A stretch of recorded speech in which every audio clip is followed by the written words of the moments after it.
Sports. We are Blackmore. We are Minnesota.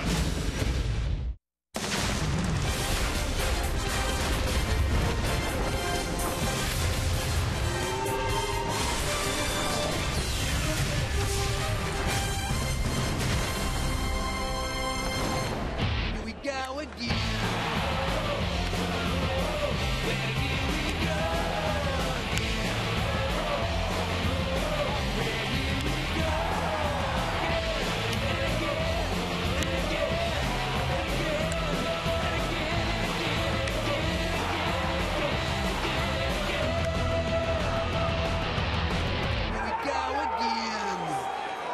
Yep, here we go again. Over the last 2 nights, Target Field has served as the Cape Canaveral of the North, a launch pad for a total of 10 home runs.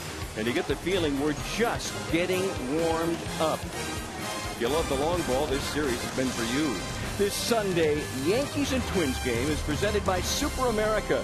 Get your Knothole Kids Day vouchers at any local Super America. Steamy Sunday afternoon ahead here in downtown Minneapolis for the rubber game between the Twins and Yankees, and another capacity crowd on hand to see if the Twins can break through with their first series win at home over the Yankees in this ballpark.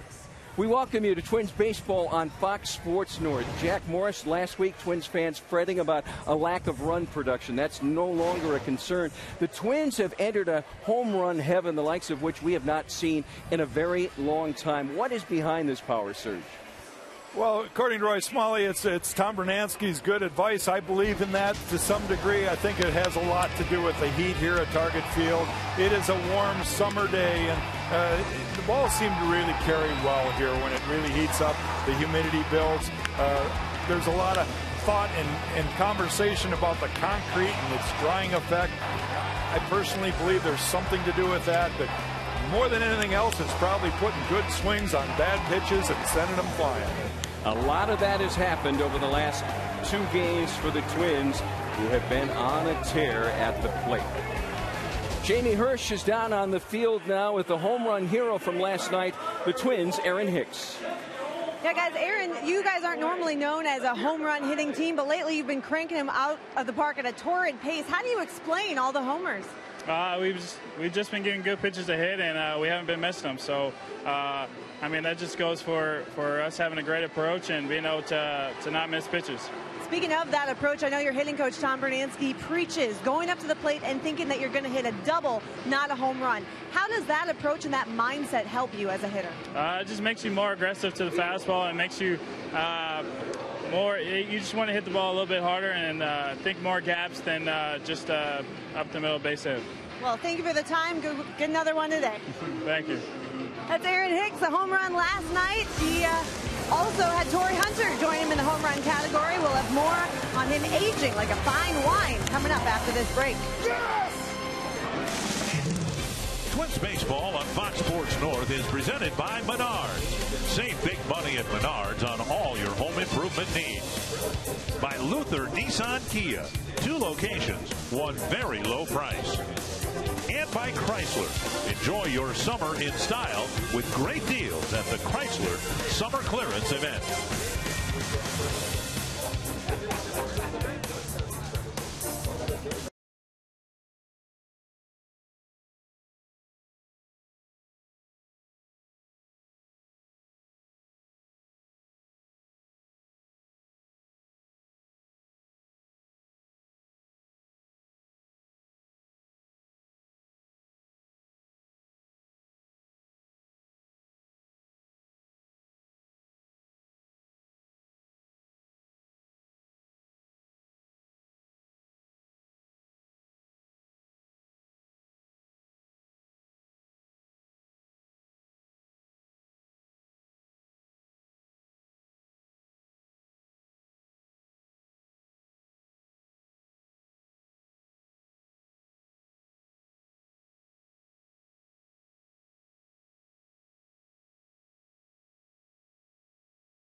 Hunter's found a fountain of youth here in Minnesota. 40-year-old ball players aren't supposed to heal very quickly, but in this series we saw Torrey injure a finger and then respond by hitting a home run on Friday night. No problem, he says, and then again last night hitting an opposite field home run. And Torrey will try to continue his hot hitting as a 40-year-old ball player, and the home run yesterday allowed him to climb the charts in Twins history in terms of home runs hit. He'll try to hit another one today, with Torrey passing Kirby Puckett last night on the all-time home run list. And good Sunday afternoon to you from Target Field. Dick Raymer along with Roy Smalley, and the Twins are going to try to win this series and try to recover from a heartbreaking loss last night. Torrey Hunter, just the guy you'd expect to maybe lead the team to victory.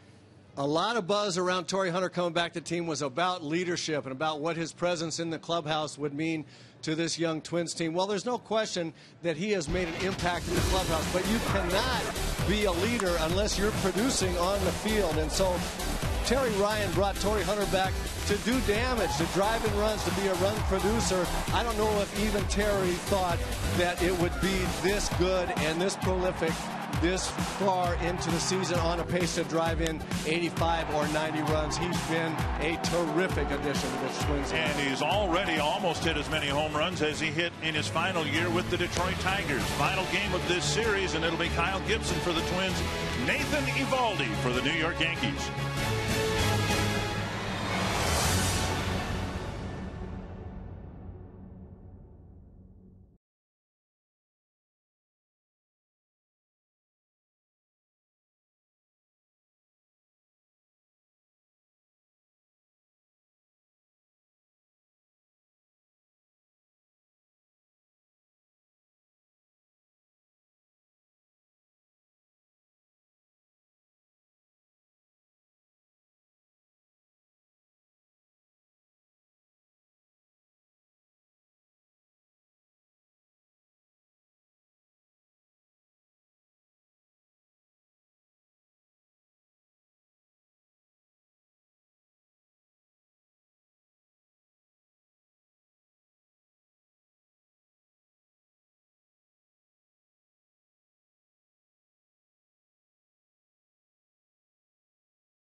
The same guy as he was in 2007, except older and wrinklier.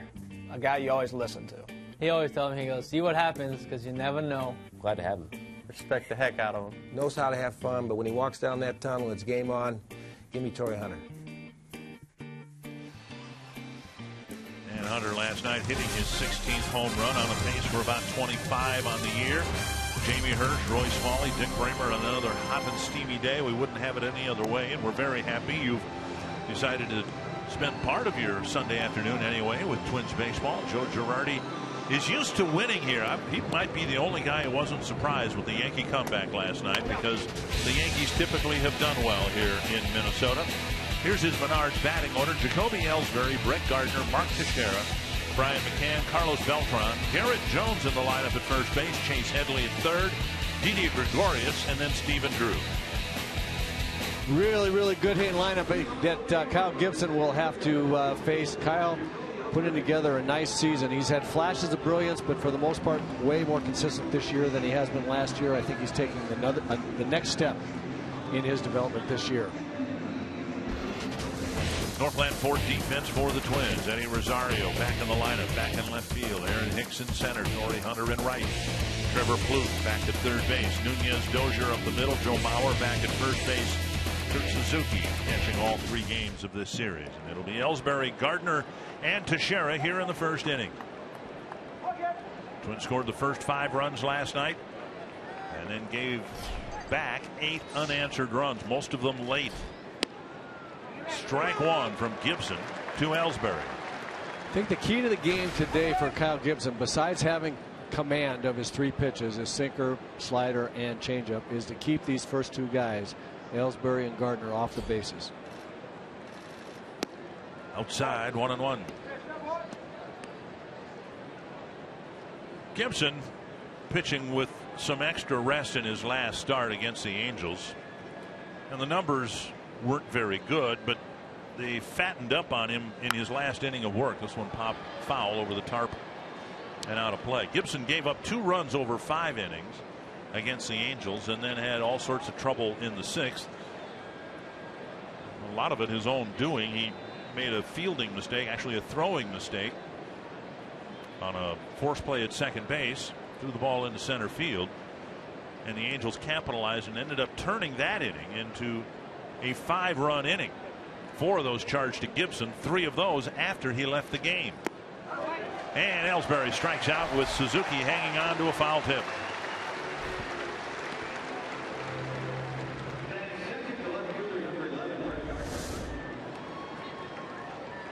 Well, that's become his strikeout pitch. Little slider, little back foot slider.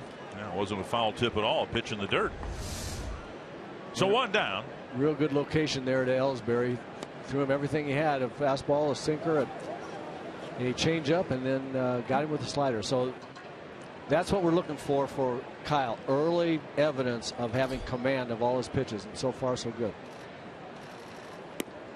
Just off the outside corner, ball 1 to Brett Gardner.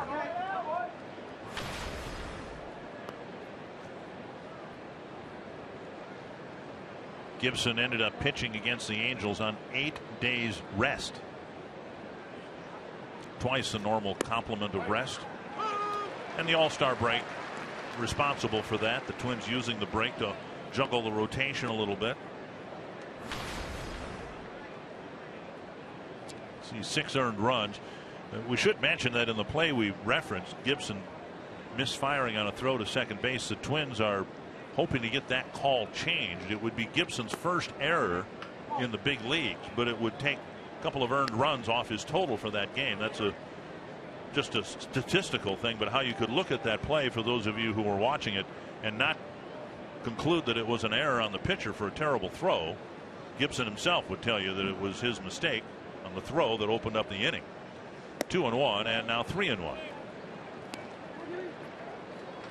Teixeira will hit next. Alex Rodriguez not in the Yankee lineup. He did enough damage last night with 3 home runs.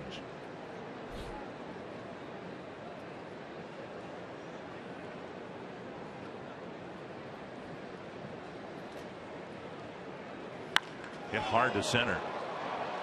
Hicks won't get it. And it takes a carom. Hicks with a nice job retrieving it.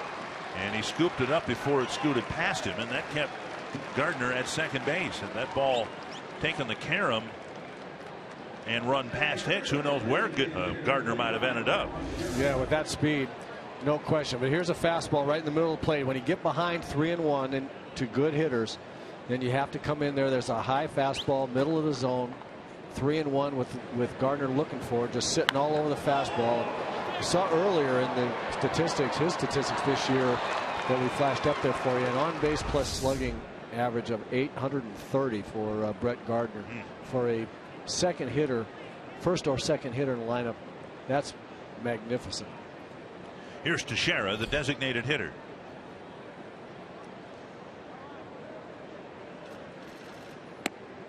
Missing the inside corner, ball 1. Pretty good pitch right there, and that's a real effective pitch against good left-hand hitters that you're going to want to get out with sinkers and changeups. You've got to keep them honest every once in a while, throwing that four-seamer in there, make them think that you're going to come in hard. Boy, those pitches look good. Missed inside again, 2-0. Teixeira hitting from his preferred side. You can see those two pitches just off the plate. Tom Woodring, the home plate umpire. And now a strike. That's a really good pitch, 2-0. That's what we're talking about. He would have liked to have had strikes on those pitches inside to set up that changeup right there. But for him to have the confidence now to throw a 2-0 changeup and throw it in a good spot for a strike, that's excellent. That's real pitching right there. 2-1 to Teixeira. Twins with a pull shift on. Nunez, the shortstop,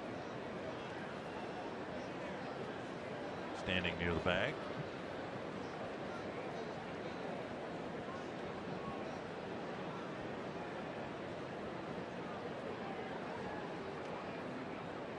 Two and one.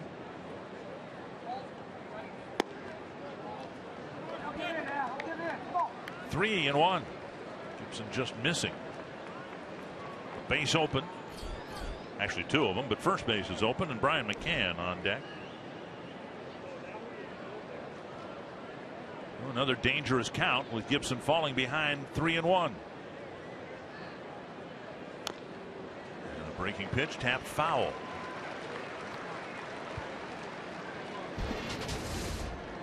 The Yankees muscling up after the Twins scored their 5 runs yesterday. Nothing new there. Teixeira 24. Rodriguez with his 3 last night. Third in the major leagues. 127 home runs on the season. You got Gardner in double digits with 10 home runs, and he's not considered a home run hitter.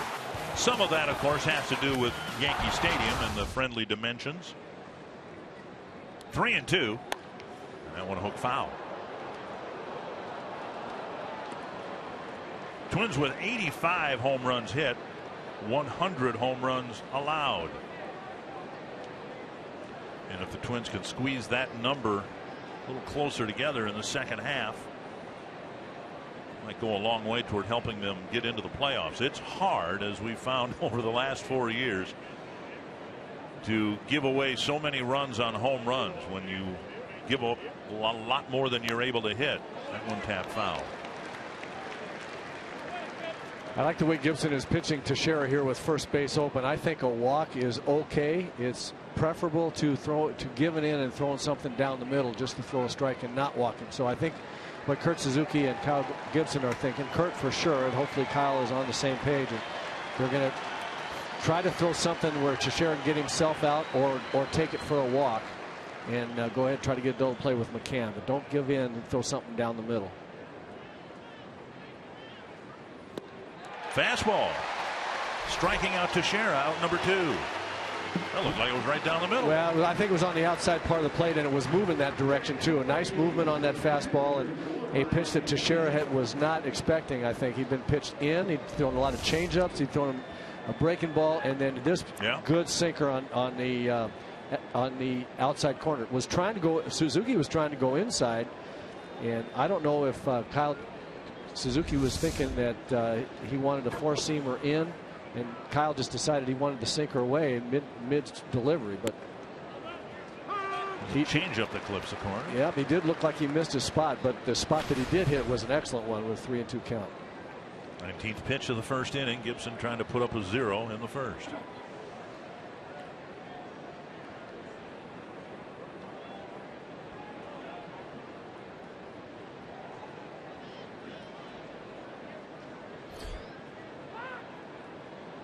Spin move with Gardner diving back. Nunez in the vicinity again.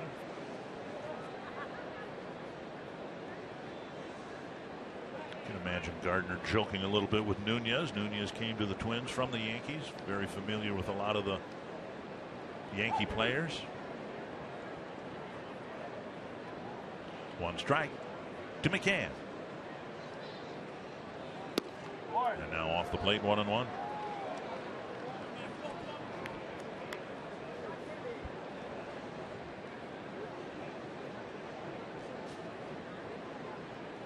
Beautiful day here at Target Field. Temperature expected to settle in around 90 degrees. Chop to the right side. Dozier from short right field ends the inning. A 1-out double does no damage, and it's a scoreless top of the first.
Its ability to bounce back after tough losses. Last night's loss might have been the toughest of the year. The Menards batting order for the final game of this 3-game series with the Yankees.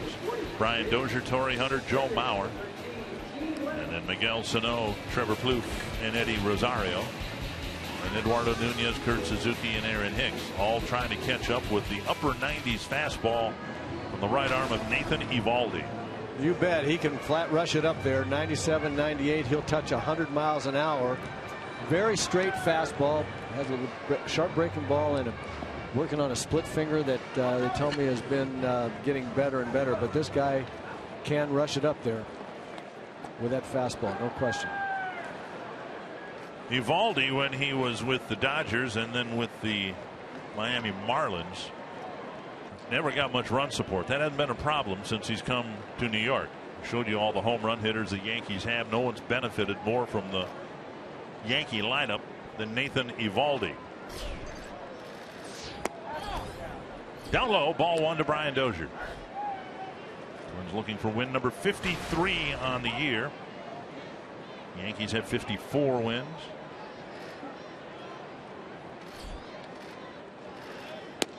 Off the plate, 2-0. 98.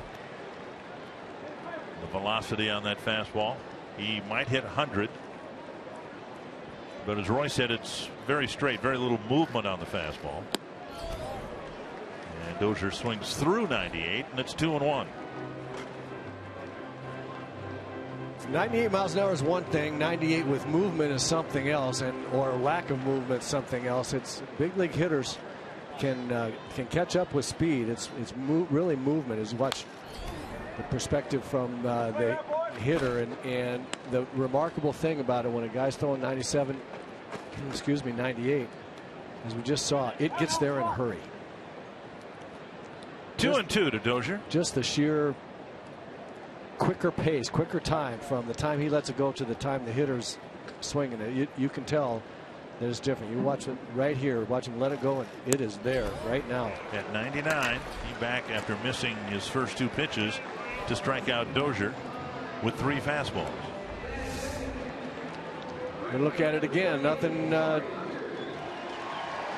Here's real time. Just bang, bang. It's by you, and there's nothing tricky about it. He's coming right at you with his best fastball. Let's see if you can hit it. A Texas kid. He grew up idolizing Roger Clemens, but he could see him pitch. But there's a guy from his hometown that if he had been old enough to watch him, Nolan Ryan might have been his hero. They're both from Alvin, Texas. One strike to Hunter. Yankee broadcaster Kenny Singleton telling me today a cute story about Eovaldi. Was Alvin, Texas, born and raised at Nolan Ryan's town, and he never did meet him at all growing up, but he was very aware because there are billboards and pictures and everything. Nolan Ryan all over the place. Felt like he knew him. And Hunter on 3 pitches, and all 3 of them maybe splitters. And Hunter's gone on strikes, 2 down. Northland Ford defense for the Yankees. Speed in left, speed in center, and not so much in right. Gardner, Ellsbury, Beltran across the outfield. Headley, Gregorius, Drew, and Jones, the infielders. And Brian McCann back behind the plate. 2 down, and now Joe Mauer.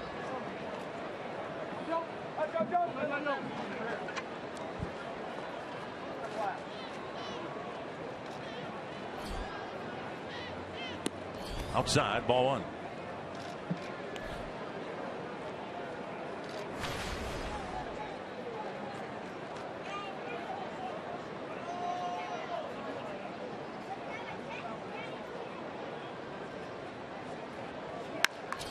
Rifle to the left.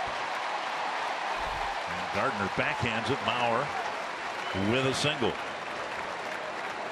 And the Twins get their first hit. That'll bring up Miguel Sano. Good solid swing there by Joe. A 98 mile an hour fastball in the middle of the plate. Right there and right there. Good swing. Nice level. Gets the big end on the same plane as the ball, which has to happen when a guy's throwing 98, especially, boy. If you're a little bit underneath the line of flight of that ball with the big end of the bat, you are just not going to catch up. Here is Sano with Mauer at first and 2 down.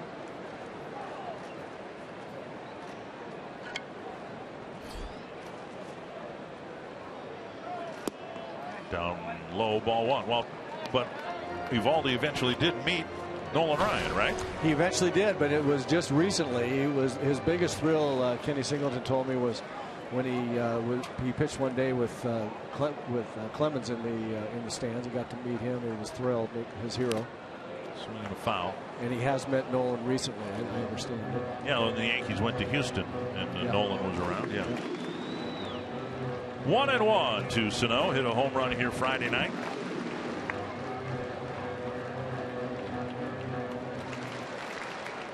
Twins hit 4 home runs Friday night, a couple more last night.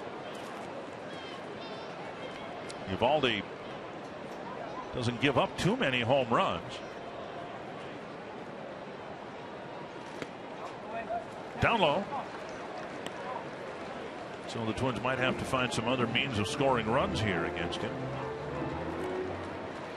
Just so impressive to watch Miguel Sano and the pitches that he takes so often. There's a changeup there. A guy throwing 98 miles an hour. You're looking for a fastball. I might have thrown my bat in the stand swinging at that changeup. Trying to cheat on the fastball. There's another off-speed pitch and a swing and a miss. 2-2.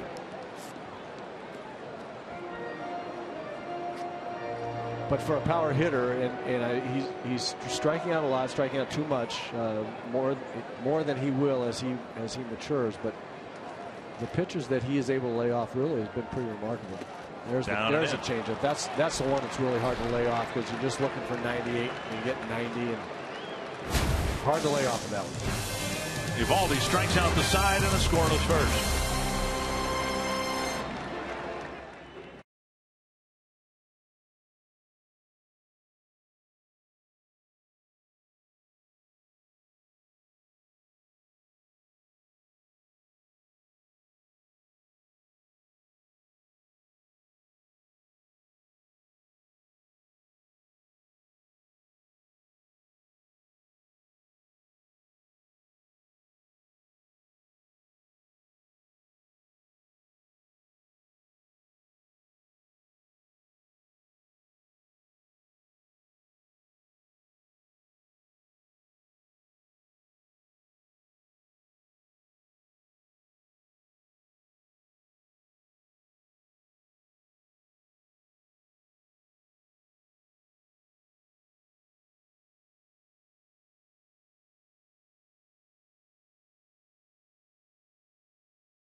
down, and he has solidified himself as a reliable and consistent pitcher for the Twins. But it's interesting to look at his numbers and a pretty drastic increase in his strikeout numbers over the last 9 starts. He's averaging nearly a strikeout per inning, which is double the rate from earlier this season. And pitching coach Neil Allen tells me that's a product of 2 things. One, he's been much more aggressive within the strike zone and has total confidence in all of his pitches. And 2, he's throwing his changeup to right-handed hitters. And when he goes back-to-back with the changeup and that power sinker, then the changeup looks like the sinker and it fools hitters. Guys, today 1 inning pitched, 2 strikeouts. Torre with a tumble. He didn't catch it. Carlos Beltran will go to second with a double. And Hunter tried to cut that ball off and make a grab.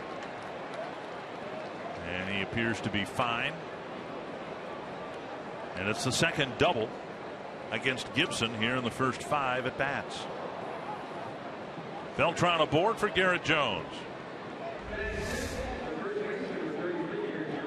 Sinker that in the middle of the plate, when they are in the middle of the zone, they tend not to sink as much.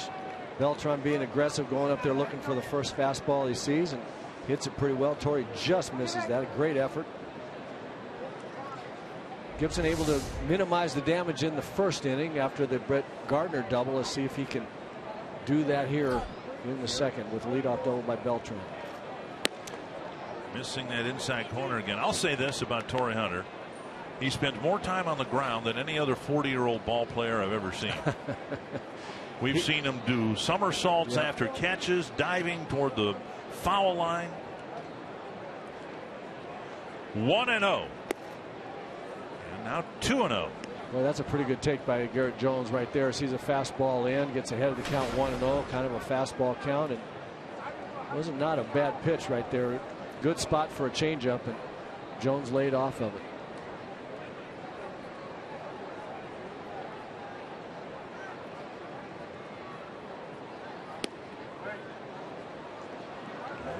Gibson missing the outside corner in a close pitch. 3-0.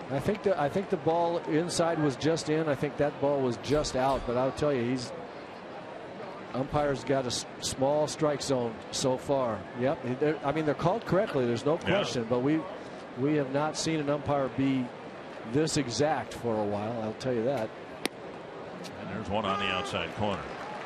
Jones would figure to be a good fit in New York. Left-handed batter. He's got some pop. 253 lifetime batter. A little bit less than that this year. 122 big league home runs. Usually hit about 20 or so with the Pirates. 3-1. Foul by a couple of feet. And it's 3-2. 77 at bats with the Twins way back in 2007. Didn't get a chance to play much because as a first baseman, Jones was an understudy for the reigning league MVP Justin Morneau. And then he started getting a little time out in the outfield with the Twins, principally a first baseman with the Pirates. 3-2. Fouled away over the tarp. Well, you're right. He seems like a good fit for the Yankees with the short porch in right field. He's able to pull the ball to right field an awful lot of times. That's where his power is. So he can come off the bench. He can do just what he's doing here. Spot start. Give Joe Girardi a chance for a home run, a little home run pop. Right field. Hunter short of the track. Now charging, making the catch. Look at this throw. And Plouffe has to block it, but almost on the fly from medium deep right field to third base, 1 away. Today's Cold Hard Facts brought to you by Clean Crisp Coors Light. The starting rotation for the Twins, the biggest area of improvement. Irvin Santana with 4 starts, 3 of them outstanding. Gibson has seen his ERA come down month to month. And all 5 starters with an ERA of under 4. Twins entered the game with a team ERA of 3.85. And the American League earned run average was 3.85. Infield in for Chase Headley. Haven't seen Gibson get but just one ground ball so far. It was McCann's ground ball to wrap up the first. So far, he's been a little bit up with his sinker, and when he's thrown a good one down, the Yankees have laid off of it. So it's going to be very important for Kyle to find the knee-high strike with that sinker that he can get called and have guys swing at it. Mauer for out number 2. Like that one. We talk so much about the ground ball double plays that Gibson gets, but getting a ground ball in this instance, you only get one out, but that's what he wanted to get. A quick second out, and he got a 2-hopper to the first baseman. And not just a ground ball, but a relatively weak ground ball. I mean, there are ground balls, and then there are ground balls. There are some rockets through the infield, and then there are 2 hoppers right at somebody, and that's what he needed and what he got right there. Now Gregorius will bat. Didn't play last night, didn't start with the left-hander Tommy Milone going. Swing and a miss. Missed a spot there too. You saw Kurt Suzuki sitting in, and the fastball was away. One thing that I think is the most impressive thing that I've seen about Kyle this year, last year when he didn't have his great command, when he wasn't throwing it where he wanted to, things just kind of blew up. And this year he's been able to limit damage and find some way, as he throws a fastball by Gregorius there, able to find some way to give the Twins a chance to win, even when he doesn't have his best stuff or his best location. And that's a big maturity factor. 0-2 quickly to the Yankee shortstop.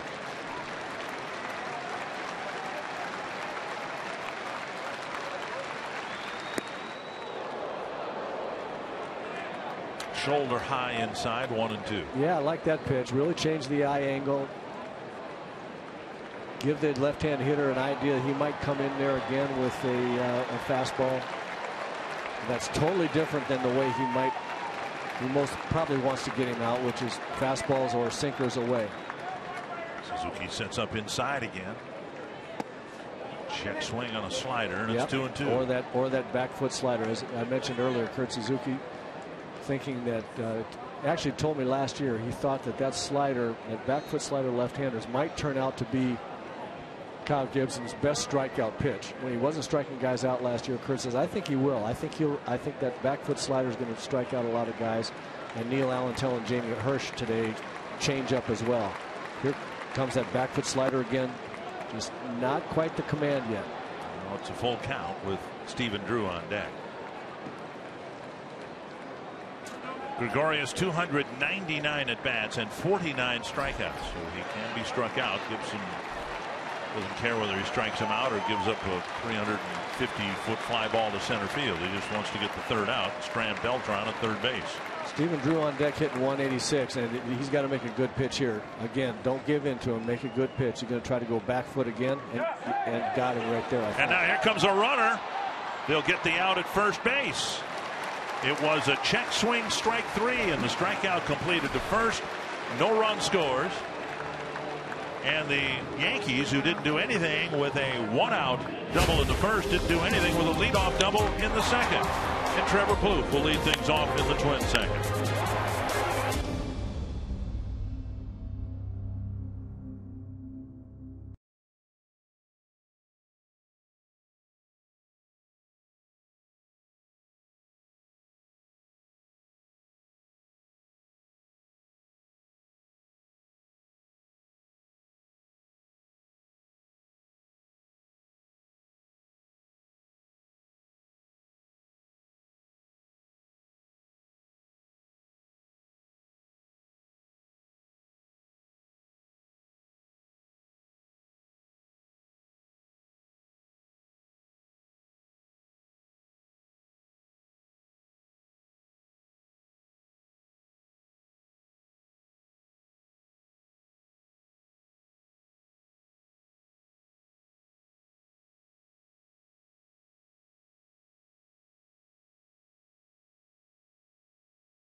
That Eovaldi was blowing Twins hitters away.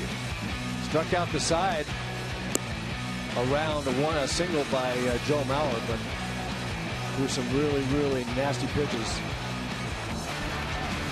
98-mile-an-hour fastball, nice little breaking ball, and a split finger. That's tough. Plouffe to lead off the Twins second, and he takes a belt-high 97-mile-per-hour fastball, strike one. Plouffe, Rosario, and Nunez in the Twins second.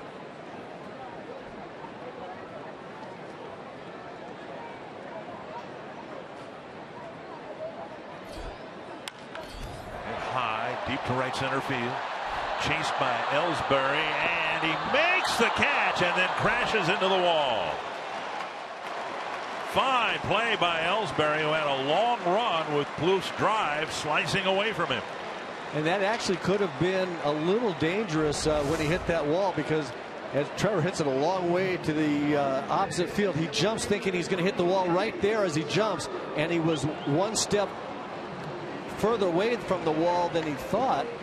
And then when he hit the wall, it was a little awkward. See, he jumps right here. He thinks, I'm going to hit the wall. Oh, no, there's another step. And hits the wall a little awkwardly, but a really nice play by Ellsbury. And, of course, his pitcher really enjoys those kind of plays. One down, and now Eddie Rosario. Strike one.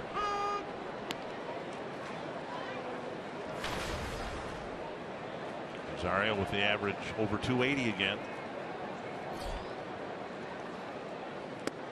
Chases a high fastball. What do you think of what do you make of Rosario? And I'll be a little more specific with the question. His batting average hasn't fluctuated much, which I find uncommon for a rookie player. He hasn't had, 0 for 16s, 0 for 20s streaks like that. Strikes out here on 3 pitches, 2 down. Yeah, it really is unusual in a positive sense that what I've noticed is that he can look like he's about to go in a bad streak, a little slump as Eovaldi throws the ball by him here. But he can strike out 3 times in a game and then not get any hits the first 2 times next up, and then run off a 3 or 4 hit in a row type of situation. He has to me a mental resilience in terms of putting bad at bats behind him and allowing his talent to come through, which is impressive. Just off the outside corner, ball one. Eduardo Nunez getting the start at short, primarily because the Twins perceive Nunez to be a really good fastball hitter, and Eovaldi has a really good fastball. That term has always been confusing. Is he a good fastball hitter, or can he hit a good fastball? You know what I mean? Well, yeah, and I think it means the latter for the most part. I mean, if you're a good fastball hitter, that means regardless of the fastball speed, you can handle that. You want the fastball. You don't care how hard they're thrown. Now, having said that, you can be a good fastball hitter and swing and miss a few at 98. 2-1 here with 2 gone in the second.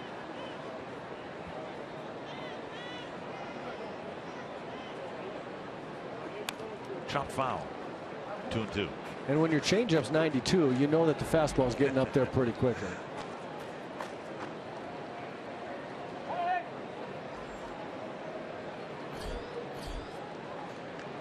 When you have 22 miles an hour difference between your slowest pitch and your fastest pitch, and he is now convincing the Twins hitters he might throw any one of those in between those speeds. What a pickup at third by Headley, and he throws him out. Nunez with a rocket, picked off by the Yankee third baseman for the 3rd out. The hot corner, terrific play.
Kind of takes a verbal beating every day, but takes it well. We love Kyle. Funny, tons of potential.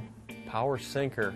A great slider. He's going to be a pitcher in the biggest for a long time. Gibson is one of the young pitchers that I think is really going to have a great season this year.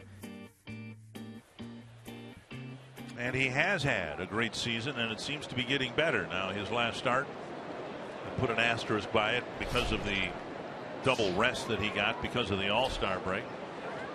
But here tonight, he's given up a couple of doubles, one with one out, one leading off an inning, and he's pitched around that. And that's a trait, as you, I think, suggested earlier, that we didn't necessarily see from Kyle in his first 2 years up here. That's right.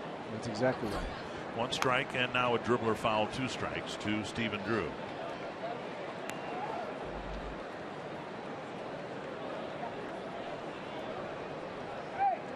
The loss against the Angels ended a 4-start winning streak for Gibson. With 2 strikes, now Plouffe moving to the right side of the infield.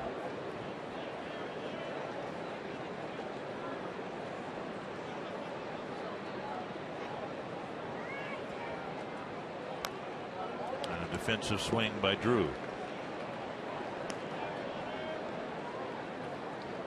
Another attribute for Kyle Gibson is his strong desire to be a really good pitcher. I think he wants to be a frontline guy, and by frontline I mean top 1 or 2. He wants to be an ace. He wants to be the kind of guy that his teammates think that they got a really good chance to win. They expect to win every time he goes out there.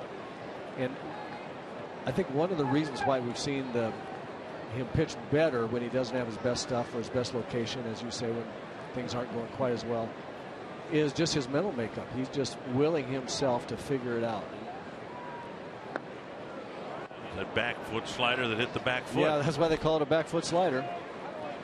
Gibson went in there a couple of times to Gregorius and didn't hit it, the batter, and now Drew is struck by a pitch to lead off the third inning. Yeah, this is not his best slider. He really doesn't have, as we see it, hit it right on the top of his back foot. He really has not shown command of that slider yet. And again, what we're talking about, Dick, from the first couple of years, when I have a vivid image of him throwing that slider there against right-handers. It's in the other batter's box.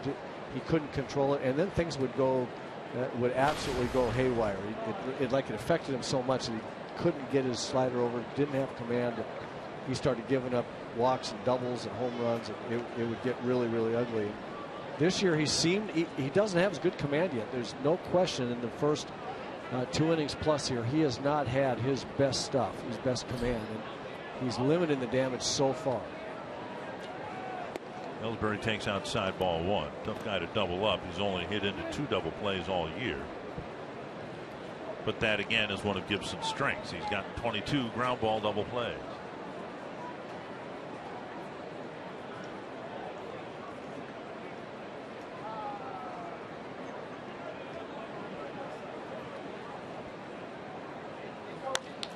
Toward the hole. Dozier with a nice pickup, gets the lead runner. And a close play at first. They nearly turned 2, but Dozier with a brilliant play to get the lead runner. I can't even tell you how good a play that is. It's not just the dive, to the knees, but it's the willingness not to be a safety first and take the easy out, but to get the lead runner. So Brian made first the athletic play. Look how quickly he's up on his feet, off of his knees. But right here, watch this. Goes to his knees, catches it, and watch how he gets into throwing position. Like right now, has that quick flip throw to get the lead runner. That's terrific. That's just a terrific play. Not just the athleticism, but also the willingness to know that it's important to get that guy, the lead runner, and to be willing to take a chance and not take the easy way out to first base. That's a terrific play. And it depends, of course, on what happens here in the balance of the inning, but you're talking about the difference of a run scoring or not. Well, absolutely. And, all kinds of things. Keeping force out in order, keeping the what is probably going to be in a low scoring game, keeping a guy out of scoring position. It's the way a guy should play second base. Not everybody does it, but it's the way it should be done. But that was very well done. Slide step and ball 1.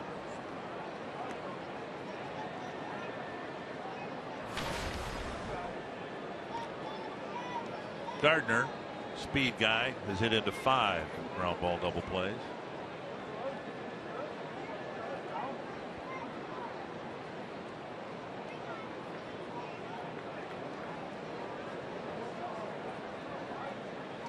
Of course, one of the reasons they're both tough to double up, they're left-handed batters. You hit from both sides of the plate. Probably stayed out of some double plays left-handed that you would have hit into right-handed. You're talking a difference of what, 4 feet? Yeah, there's no question that left-handers will get down the line faster. Of course, faster for me was a relative term.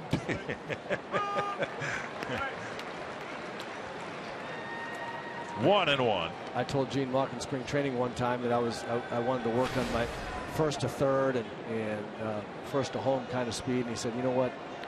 Don't waste your time. I just want to see you trot about 20 times. You trot 20 times, we'll be fine. 1-1 to Gardner. Pop foul, 1-2.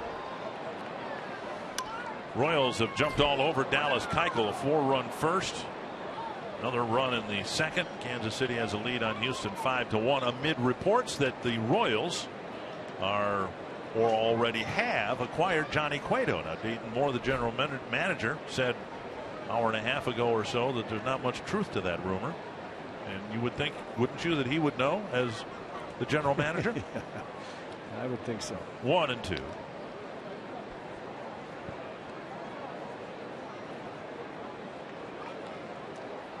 And if that's the case, I hope he's telling us straight. You know, I don't like when people say, well, there's no truth to that rumor, and then 45 minutes later they're holding a press conference. Then they're holding a press conference. I don't like that.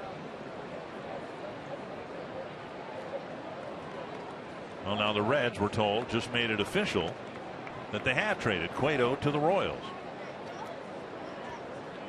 Brandon Finnegan, who was on the postseason roster for the Royals, going to Cincinnati. John Lamb and Cody Reed, a couple of other prospects, going to the Reds.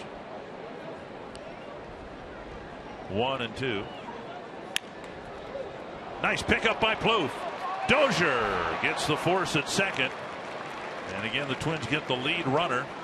And Plouffe had a tough hop to handle, but he was able to deliver the throw near the bag. Dozier with a nice catch for the out at second. Yeah, very nice play again by someone at the hot corner, and makes a throw a little bit behind the bag, and Bryant had a little hard time getting the ball out of his glove.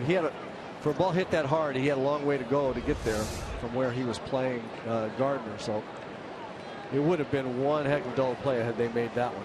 This is the most encouraging thing for Kyle Gibson, as he's facing a very dangerous hitter in Mark Teixeira. But now, unlike in the first couple innings, he's getting the ball hit on the ground. Up and in, ball 1. The last 4 outs have come on 3 ground balls and a strikeout.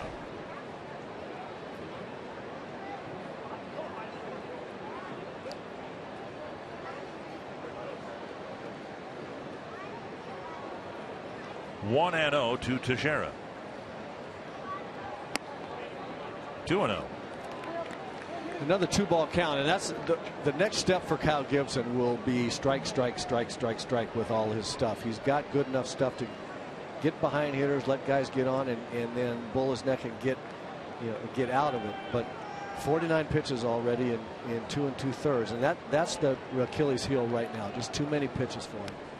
Gets by Suzuki. And Gardner goes to second. The count 3-0 to Teixeira with first base now open. Wild pitch charge to Gibson. Really fighting his command, and meaning his location with his pitches. I mean, he just really overthrew that fastball. Got right over the top of it. Suzuki knows the fastball's coming and can't catch it. You know it's a wild pitch.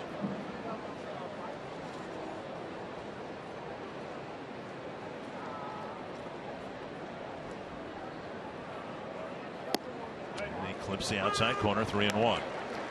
And we're back in the same type of situation. Teixeira, a big RBI guy, he and A-Rod have just been seemingly driving in every run they look at so far this year for the Yankees. And with first base open and 3-1 count, really don't want to give in with I got to throw a strike. You don't have to. Let him, if he doesn't get himself out, let him walk. High fly to right field in the ballpark. Hunter will wait a long time for it to come down. Again, the Yankees get the leadoff man on in the third, but don't score.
Next.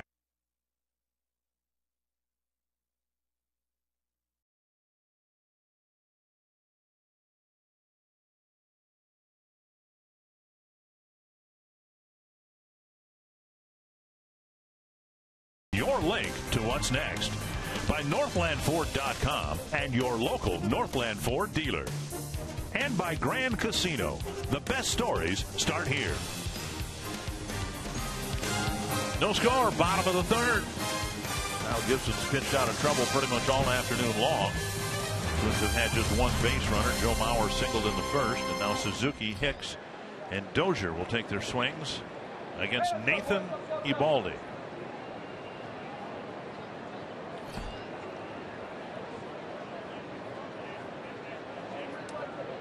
Baseball hitting .302 against Eovaldi. Breaking ball hits the corner, one strike. I think Suzuki was convinced. He's caught a lot of borderline pitches that haven't been called strikes. He thought that was in off the plate. And it was.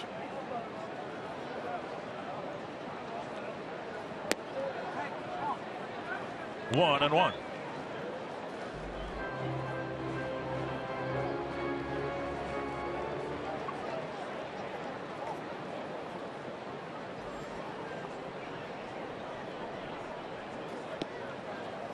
Another one hits the corner, 1 and 2.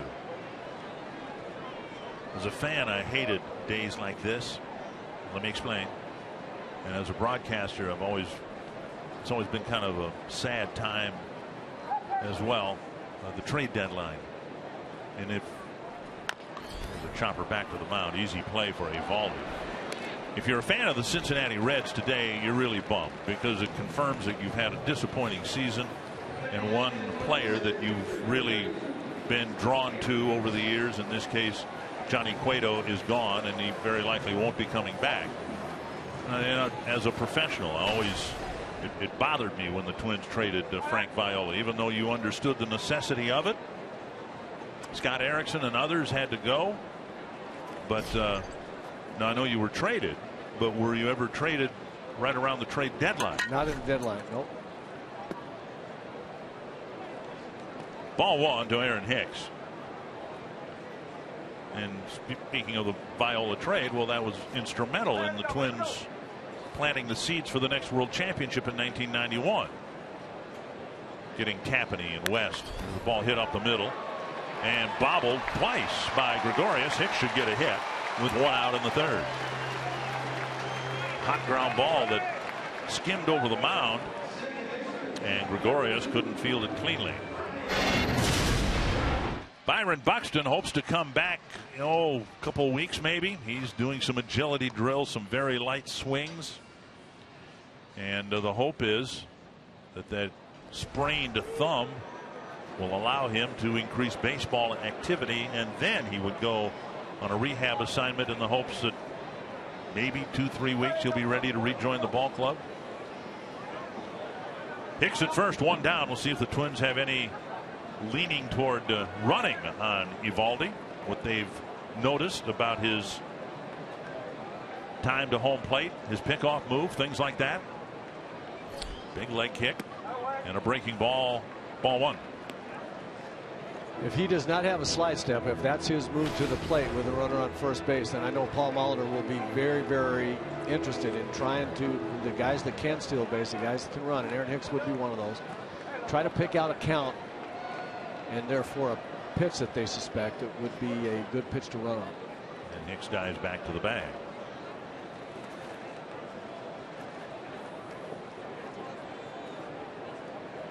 Hicks, one of the better base stealers, 8 out of 11. Dozier 9 out of 12. Shane Robinson 5 out of 6. And the rest of the base stealers don't have the best base stealing percentage. Overall, the Twins in 80 tries have stolen 48 bases. I would think that's going to be, as Paul continues his tenure as Twins manager, one of the things that he'll want his coaches and he himself working on with the speed guys is the ability to read moves and get jumps and become better at stealing bases. That's going to be a part of Paul Molitor teams, I believe, going forward for some time. I just don't believe in my heart that Paul Molitor, being the kind of player he was, can watch a team go station to station without being aggressive base stealers, the guys that can run. Eovaldi fell behind Dozier 2-0 in the first inning, came back to strike him out on the next 3 pitches, and now 3-0. And so often we talk about the base stealing threat and what it does to the guy on the mound. We've seen 3 throws to first, and Eovaldi's yet to throw a strike to the batter.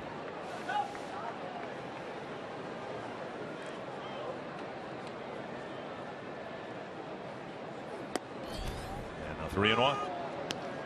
So now we'll see what Brian can do. He's got to be sitting all over a fastball right here. He's a good fastball hitter, even a guy that throws 97, 98. So he'll be looking for his pitch, middle of the plate in, try to drive something somewhere. Eovaldi's developing a breaking ball and a split finger, but I think fastball's coming here. Hard under the glove of Gregorius. Hicks round second. He'll go to third, and the throw is fielded on one hop, and now Dozier to second base. A mistake by Ellsbury. He had no chance to get Hicks at third, and that allowed Dozier to follow Hicks into scoring position. It was a mistake by a veteran player. You don't see that very often. It was a very aggressive play by Brian Dozier. Good play to be running hard and taking the gamble there to get to second base on the throw. But when a guy hits a ball up the middle, the shortstop, who would normally be the cutoff man, is diving for that ball, cannot get back. So to be the cutoff man, he's right there by second base. So you see Ellsbury's got it all in front of him. It's all or nothing, throwing all the way through the third without a cutoff man to help him out here to cut it and get Dozier at second. So a mistake there by the center fielder. Second and third, one out, and Hunter at the plate.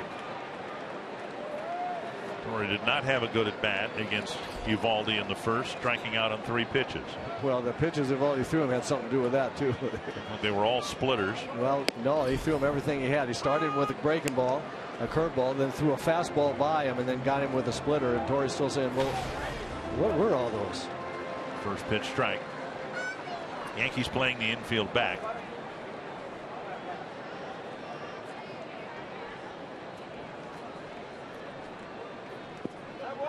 Blocked by McCann, and it's 1-1. The Twins taking Eovaldi up the middle for a pair of hits here in the third. Splitter in the dirt, and this is the just pitcher's second best friend after the double play. Maybe equal friends there. A catcher that's able to go down and block that ball with a guy on third base allows him to throw the splitter with confidence, because down there is where it works the best, and you have to be willing to if you overthrow it, you have to know your catcher can block it for you.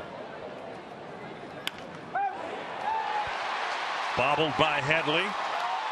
Hunter is retired, but coming in from third is Hicks. A hot shot knocked down by the third baseman, but he didn't field it cleanly, and the Twins get the first run of the game. And a very nice job of base running there by Aaron Hicks, running on what they call the contact play. He got a great jump on that ball.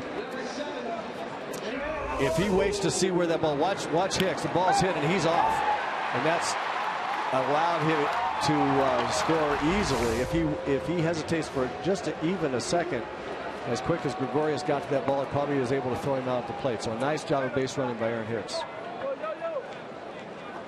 Mauer drove a single to left his first time up. Runner in scoring position with 2 down. Hunter driving in his 54th run of the year. Now tied with Trevor Plouffe for the team. One behind Brian Dozier, I should say, who has 55. Off the plate, ball 1. It's interesting when teams will put on that contact play. If there had been no out with runner on second, third, Aaron Hicks would not have been running. They'd have made the ball be through. But with 1 out, you take a gamble. You go on anytime the ball is hit on the ground. You take off for home, trying to get that 1 run, not stay there and put it all on Joe with 2 out. Off the plate, 2-0. And now the Yankees have a base open to a 3-time batting champion and a rookie in the on-deck circle. So we wouldn't expect Uvalde to be too aggressive here in pitching to Mauer with the count 2-0. On the outside corner. And there's a good example of exactly what you're talking about, Dick. A 2-0 changeup. And in like manner with the Teixeira at bats earlier, you see a bunch of off-speed pitches to Joe after he hammered that fastball in the left field his first time up. Same way with Teixeira, pitching to Teixeira with first base open. They got to not throw a left pitch center right in the middle field, like that. and a diving catch by Ellsbury. Little too much airtime under that flare to left center. And Ellsbury's made a good catch going back into his left and now into his right, but the Twins get the first run of the game.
Golden eagles in their natural habitat at the National Eagle Center located in Wabasha, Minnesota. Visit exploreminnesota.com and discover a world that's only in Minnesota. Share and tag your Minnesota experiences with hashtag #OnlyInMN. The Landmark Interpretive Center is located on the banks of the Mississippi River in Wabasha, where you can catch a glimpse of a wild eagle from the observation deck. 1-0 Twins now in the 4th inning. Leadoff man for the Yankees is Brian McCann. Boy, I really like the way Kyle Gibson is using his changeup there. He flops one over there for strike one. Fastball hitter looking for fastballs. Put a little doubt in his mind. Hicks retreats a couple steps, one away. And Gibson could use some quick outs like the one he just got. Pitch count up there a little bit for 10 outs on the board. Time now for you to tweet your strongest fan photo. Use hashtag North Data Strong Fan, and you might just see yourself in an upcoming broadcast brought to you by T-Mobile. And now Carlos Beltran led off the second with a double, just out of the reach of a diving 40-year-old Torrey Hunter, and then he was left at third base. Strike one.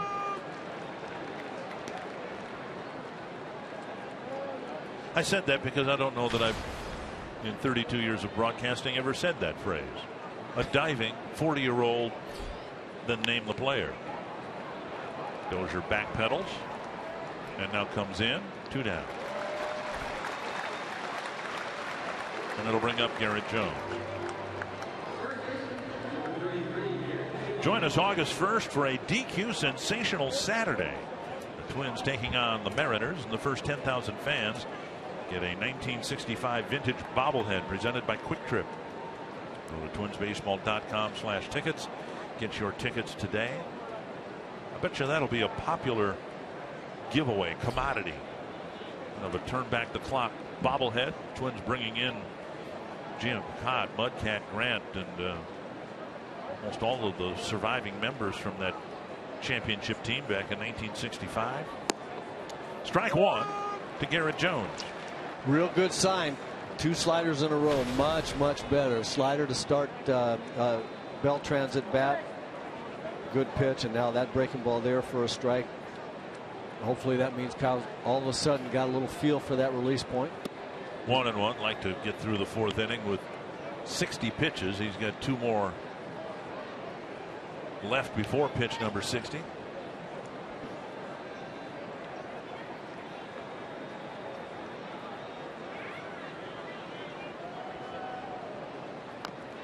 And a foul, and coming up pitch number 60.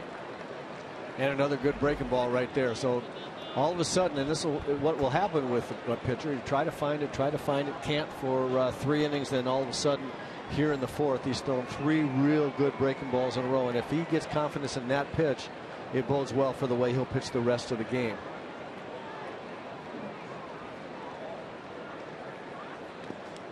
In the dirt, blocked, and it's 2-2. Gibson is relentless to left-handed batters, throwing that breaking ball down and in. And it's a great observation, Dick, and the reason it's so effective is because left-handers tend to be good low fastball hitters. They want the ball down, and oftentimes down and in. And the slider, like right here, if it goes, well, he didn't quite get in where he wanted to, but it was a good pitch. And Torrey Hunter's going to make that play. A 9-pitch 4th inning, 3 fly ball outs. The Twins will take their turn in the 4th, and Miguel Sano will lead it off.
40th anniversary of the Americans with Disabilities Act, and Target Field is really one of the best ballparks in baseball when it comes to providing their fans of all abilities with quality seating. There are great options all throughout this ballpark that are wheelchair accessible. We also have a fun fact for you with regards to the Americans with Disabilities Act. It was signed into law by a pretty decent first baseman, former President George H.W. Bush. Signed it into law, and he was an all-Ivy League first baseman at Yale. A little fun fact for you guys. Thank you very much, Jamie. I remember seeing a picture of the former president with, being given a handshake by Babe Ruth. Chopper to short. And Gregorius over to Jones, one away. One down, and now Trevor Plouffe. Fly ball to right center field. I think Plouffe, more than any other right-handed batter that the Twins have, has done the best job of using the whole field. Even when he makes outs, you know, very often it'll be a fly out to right field, but you don't like making outs, but you talk so much or so highly of a hitter when he gets hits to the opposite field. But if you're not making outs to the opposite field, you're not going to get any hits to the opposite field. Does that make sense? Well, of course it does. And the reason why we talk highly of guys hitting the ball to the opposite field is because it gives you the best chance if you're willing to. In order to hit the ball to the opposite field, you have to wait a little bit longer and identify the pitch a little bit better. And if you're waiting a little bit longer, it makes you less susceptible to other pitches. Much less susceptible than if you're trying to hit to your pull field, which means you're, by definition, trying to hit the ball way further out in front of you, which makes you a little jumpy, a little early on making up your mind to swing. It makes you vulnerable to outside pitches, to off-speed pitches. And now 3-1. And so the ability to watch the ball longer allows Trevor, for example, to take that changeup low right there. If you were looking fastball and trying to hit it to left field, he might have swung at the first thing he saw out of Eovaldi's hand, thinking it was a fastball, and he'd have swung over the top of that changeup. On the ground to short. Gregorius with another opportunity. 2 down. And that'll bring up Rosario. We've got so many carryover points in the trivia question. Should we even bother answering this one? Who's the oldest player in Major League history to have a 3 home run game? Alex Rodriguez, 2 days short of his 40th birthday, hit 3 last night. Boy, Babe Ruth's got to be in the mix there somewhere. Yeah. He hit. No doubt. How far into his 40s did he play, though? He was done in the mid-30s. Yeah. I'm pretty sure he had at least a home run when he was 40. Low to Rosario. He struck out his first time up against Eovaldi.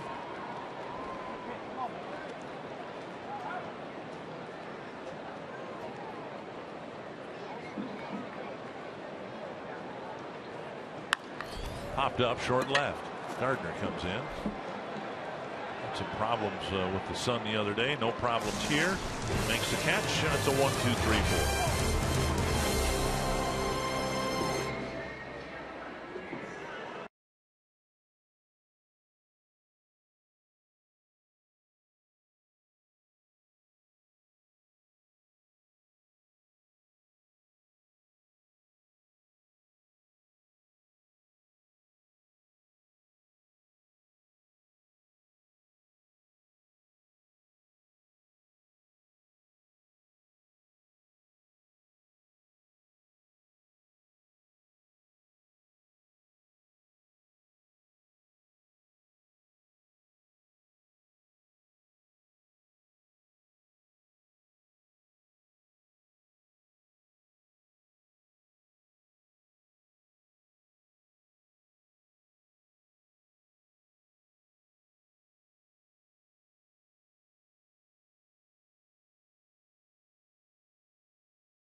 1-0 Twins. As you look at our Pepsi fans of the game, enjoying outdoor baseball at this beautiful ballpark. Hoping to see the Twins win the series 2-1. This is a 9-game homestand, and the Twins, after struggling on the road, would like to respond with like a 6-3 homestand, something like that. You bet. And to do that, you don't want to lose the first series, especially in the fashion in which you lost Saturday night. 1 strike to Chase Headley. Hit a 2-hopper to Joe Mauer with the infield in and a runner at third in the second. Foul back. 0-2. Pirates come in for 2, then the Mariners for 4.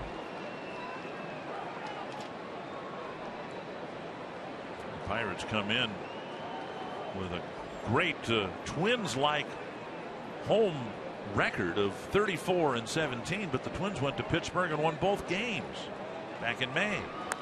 Hook foul.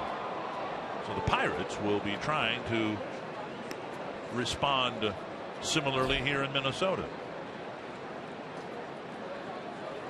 And the Twins won the series out in Seattle. They hope to do the same against the Mariners. 2 strikes.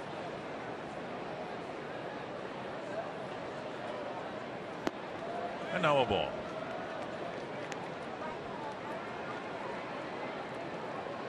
Bottom third of the Yankee lineup: Headley, Gregorius, and Drew.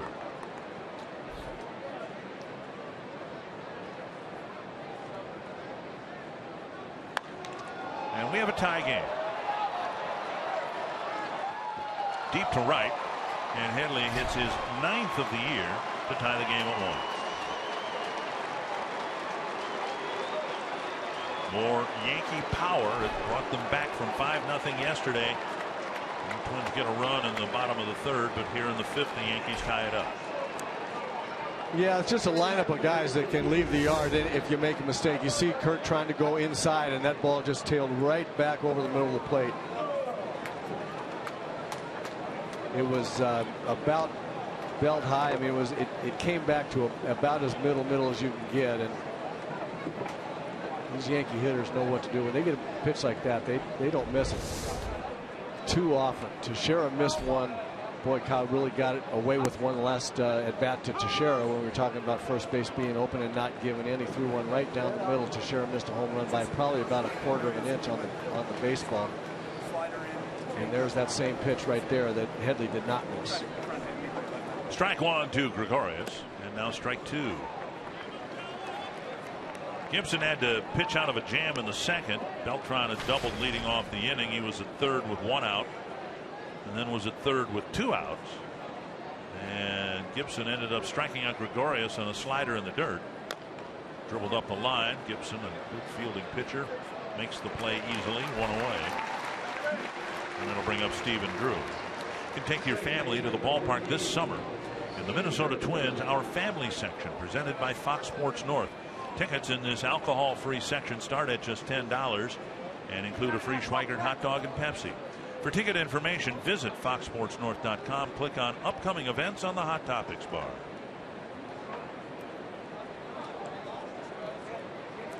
One down, here's Stephen Drew. You know, Dick, I'm really a fan of pitching left-handers inside with Kyle Gibson, and he has a setup, I think, to come in there. But I like his 4-seamer in that situation, not this sinker. You see that ball come right back over the middle of the plate, and see the little movement. It's got back into the big end of the bat, and I think the idea was absolutely right.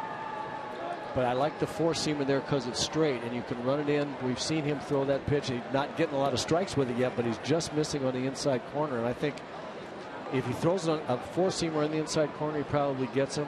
If it's off the plate, he may have taken it, but it was a good purpose pitch. But that 2-seamer that comes back over the middle of the plate, I think, especially with 2 strikes to a good left-hand hitter, I don't like that fastball selection as well for Kyle. That's the worst swing of the day from Stephen Drew, and it's 1-2. Drew with a dozen home runs. You're right, top to bottom, this Yankee team's got a lot of power. In the dirt, 2-2. But Drew hitting just 186.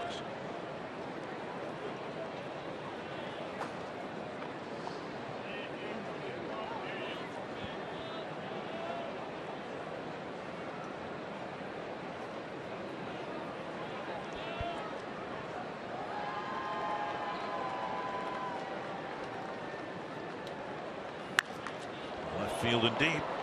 Rosario going back short of the track. 2 down. Ball really carried well last night. We haven't seen much evidence of it yet. The Headley home run would have been gone on January 15th, but as the temperature has might have warmed stung up, his hands a little bit though. as the temperature has warmed up and gotten muggier, it's just the opposite of what most people would think. The air feels heavy and humid. What it does to a baseball, or for that matter a golf ball, is a wonderful thing if you're hitting the baseball or the golf ball. That's exactly right. The molecules in the ball are expanding and getting the balls livelier. See, I couldn't have explained that. The USC education comes in quite handy. Leadoff home run for Headley, and then the next 3 men are down. It's a 1-1 game as we go to the bottom of the 5th, with some fans taking a break to get something cold to drink.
Field as we start the bottom of the 5th inside the Minnesota Lottery Winners Circle. I'm Jamie Hirsch here with today's winner, Dave, newly retired from being a computer software employee. And what have you been doing celebrating your retirement? Just enjoying my time, leisure time, and doing a little more traveling and enjoying our granddaughter down the road here, 9 months old.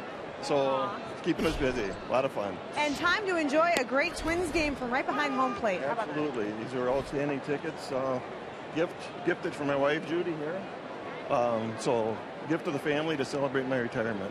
That's very nice. We're going to give you $100 worth of scratch-offs courtesy of the Minnesota Lottery to help you enjoy it even more. All right. Thank you very much. Thank you for being here. Have a nice day. Thanks a lot. Bye now. Thank you, Jamie. Eduardo Nunez leading off the 5th for the Twins. 1-1 the count from Nathan Eovaldi. Chopper to short. Twins keeping Gregorius busy. And over to first, 1 away. Congratulations to the 4 players inducted into the Baseball Hall of Fame this afternoon. Randy Johnson, Pedro Martinez, in their own ways, 2 of the most intimidating pitchers, and John Smoltz, both as a starter and as a closer. Great member of that Atlanta Braves staff. And Craig Biggio, the only position player going in this year. 4 players who absolutely could not be more deserving of Hall of Fame status and recognition. Great players. Suzuki takes strike 1. I don't know if you've ever been there for an induction, and every time we get to this part of the year, I can't help but reflect on how lucky I've been to be able to have been there for the induction of 2 of my broadcast partners, Harmon Killebrew in 1984 and Bert 4 years ago.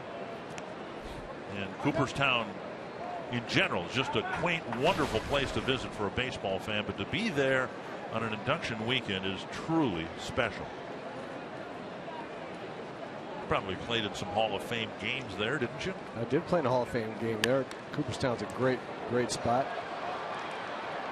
And Suzuki's thrown out despite the bobble by Headley. 2 down.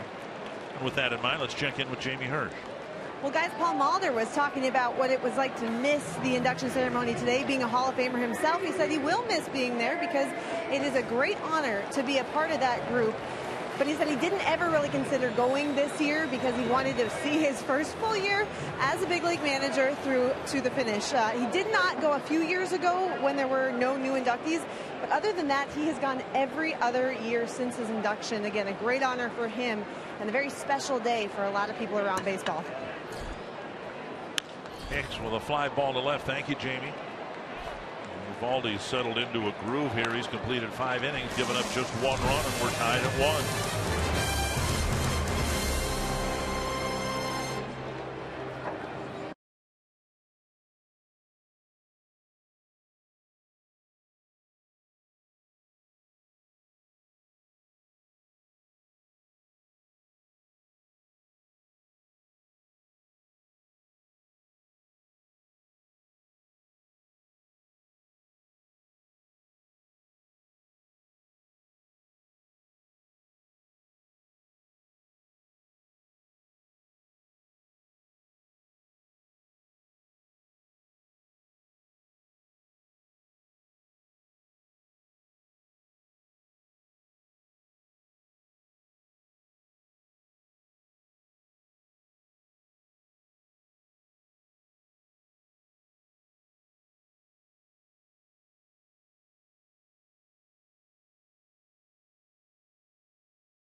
America. Get your Not Old Kids Day vouchers at any local Super America. Jamie Hirsch, Roy Smalley, Dick Bramer here at Target Field. Brett Gardner, Mark Teixeira, Brian McCann will face Kyle Gibson here in the 6th. Gibson starting this inning with 75 pitches thrown. My St. Cloud State math tells me that's 15 pitches per inning. That's all right, isn't it? That's very good. It's just fine, especially after not having his best command the first couple innings. Gardner doubled and was left at second in the first, reached on a fielder's choice, left at second in the third. Line to right, a sinking liner, and another leadoff batter on base against Gibson. Kind of what happened to him in the Angels start. The Angels, first 2 games of that series, got their leadoff guy on more often than not. The Yankees tonight have had a leadoff double in the second, leadoff hit batter in the third, leadoff homer in the fourth, now a leadoff single. They'll bring up Teixeira. Fox Tracks presented by Chrysler. Teixeira's hit into 7 double plays this year. Twins have a pull shift on for him. Low ball 1. Zach Greinke at his scoreless inning streak ended. 42 2/3 today. The Mets got a run. In fact, they're leading Greinke and the Dodgers 2-0 in the 9th.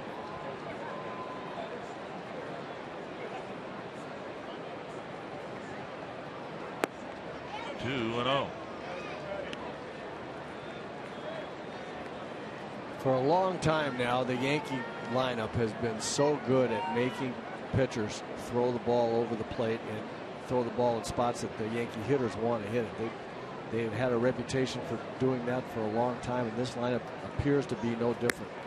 3-0. They just don't seem to chase that very often, especially the guys 1 through 5 or 6. They make you throw it where they want to swing at it. They don't always hit it, but Boy, the changeup that Kyle threw to Teixeira on the first pitch there, good pitch. A lot of guys would have swung at that.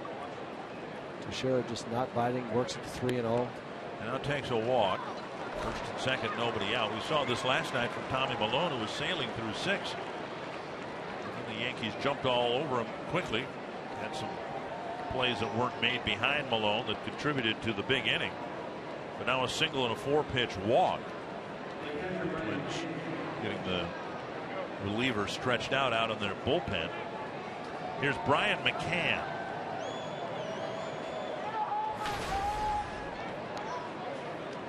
Waiting for that ground ball double play, something that Gibson seems to get regularly, almost on demand. He might need one here in the 6th to keep this a 1-1 game. Low, ball 1, and Suzuki will walk the ball back to the mound.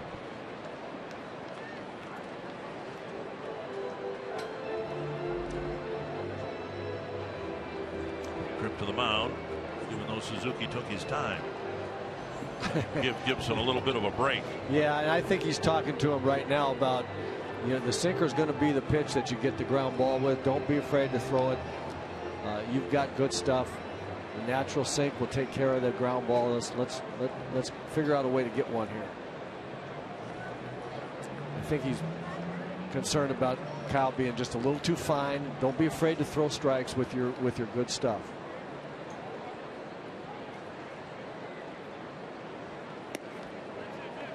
Thrown a strike since the first pitch of the inning. Gardner whacked it into right field for a single. 2-0. 6 straight out of the zone. Gibson working himself into a jam here in the 6th.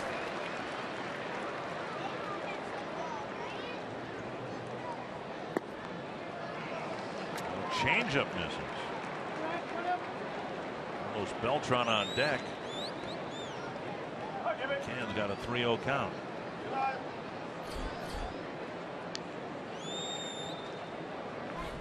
Gibson had retired 9 of the last 10 batters before the Gardner signal. There's a strike, 3-1.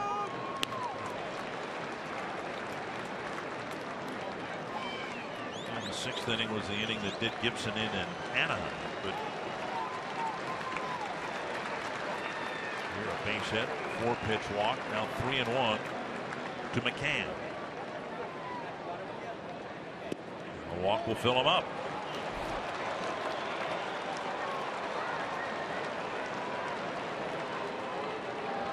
Carlos Beltran, the batter, but first a trip to the mound by Neil Allen. It looks to me like right here, Kyle Gibson just a little bit overly impressed with the Yankee hitters. At some point in time, and I think sooner rather than later, you have to trust your stuff. And the Yankees will make it look like you have to make perfect pitches. But again, if they hit it, they hit it. But you have to get ahead, and you have to throw your best stuff for strikes. And his best pitch, especially in this situation, is sinker. He hasn't really pounded the strike zone with sinkers. Guy after guy, he's thrown a lot of changeups, tried to throw a lot of breaking balls, and I think the command of his sinker has gotten away from him just a little bit. That's really the pitch that ultimately is going to set up everything else, and he really hasn't buried that sinker in the Yankee hitters' minds at all, and he's got himself in trouble, I think, giving him a little too much credit. Speed at third with Gardner. The Twins will have the infield drawn in partway here with Beltran, the batter.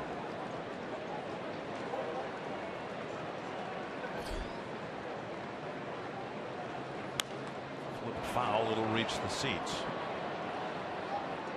Part of the issue here, you're in the 6th inning, and it's, as I think you said last night, almost like you're playing the Royals. The Yankees have a really good bullpen late, and where ordinarily you might say, well, okay, we'll give up one here, try to get a double play grounder.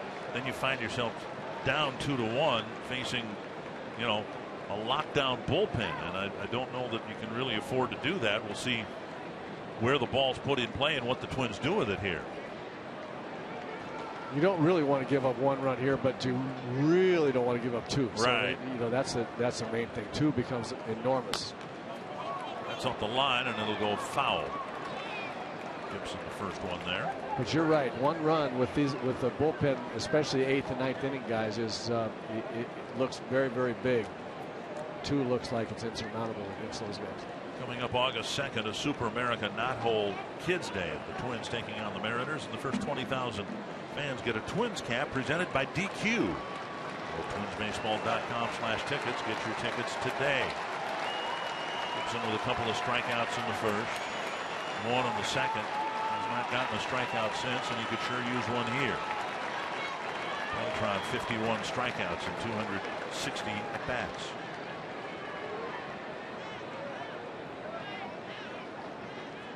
Oh, and 2.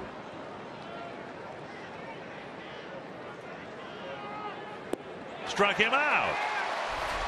1 down. There's a great changeup that he struck Beltran out with right there. The difference being he's thrown that pitch a lot. We watched pitch by pitch. A sinker that was out away. Maybe Beltran helped him out. There's a little changeup that he nubs up the line. 0-2. And then gets him another changeup. The other Yankee hitters, as good as that pitch was, he's thrown a lot of them right there. The other Yankee hitters have laid off that pitch. Beltran, like most hitters and left-handers would do, chasing that pitch. Teixeira's laid off of that. McCann laid off of it. They did a nice job. Now you got a chance to get double play and get out of it. Missing outside ball 1. Jones 136 at bats. He's only hit into 1 double play. Away for a ball. He's throwing a lot of good pitches that have just missed. He's not all over the place. When I say lack of command early, especially, not that it's all that bad. It's very close.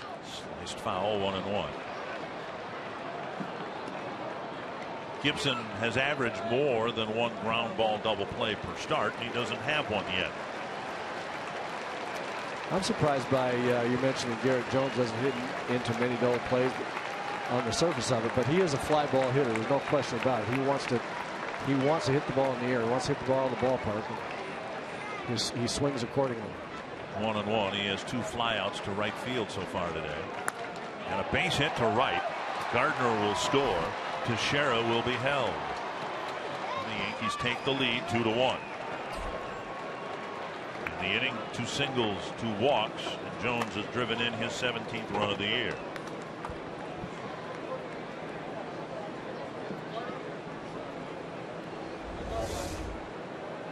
Well, again, a fastball, low fastball to a low fastball hitter right in the middle of the plate. And Kyle Gibson's basically has been hurt on the fastball 2 ways. Not being able to throw where he wants to oftentimes, and the sinker really not sinking it as much today as we've seen it. There have been a lot more straight fastballs than balls with the really good movement that we're used to seeing from Kyle.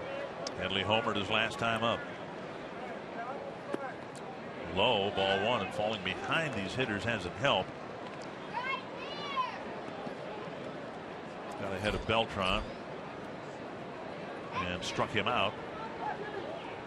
But now 1-0 to Headley. And you see only 13 of 25 first pitch strikes. And that really is difficult to pitch around when you're pitching behind so often. Slap foul, 1-1.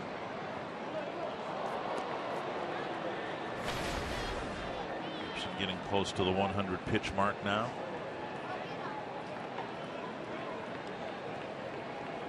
Keep this a close ball game. Yankees taking their first lead today.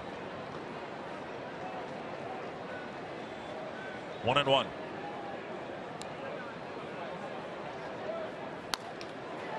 Past Mauer into the corner.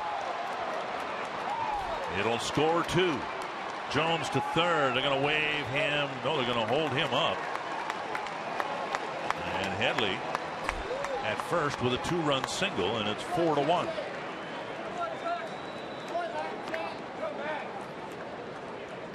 The Yankees again having some success. Gibson yielding some success in the 6th inning. And I think we're going to see it here again. Fastball, tried to throw a sinker right down the middle. Very little sink. Again, to a good left-hand hitter, that ball is just what you dream about it with the bases loaded. suddenly comes to an end for Gibson, who's doing just fine through 5. But the leadoff single followed by a pair of walks and then another pair of singles. Gibson comes off the mound with the Yankees leading 4-1.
Ambushed by the Yankees, they lead at 4-1. Twins and Mariners square off at Target Field July 30th through August 2nd. Friday night includes Friday night fireworks with music presented by Cool 108 and a special happy hour at Barrio from 4:30 to 5:30.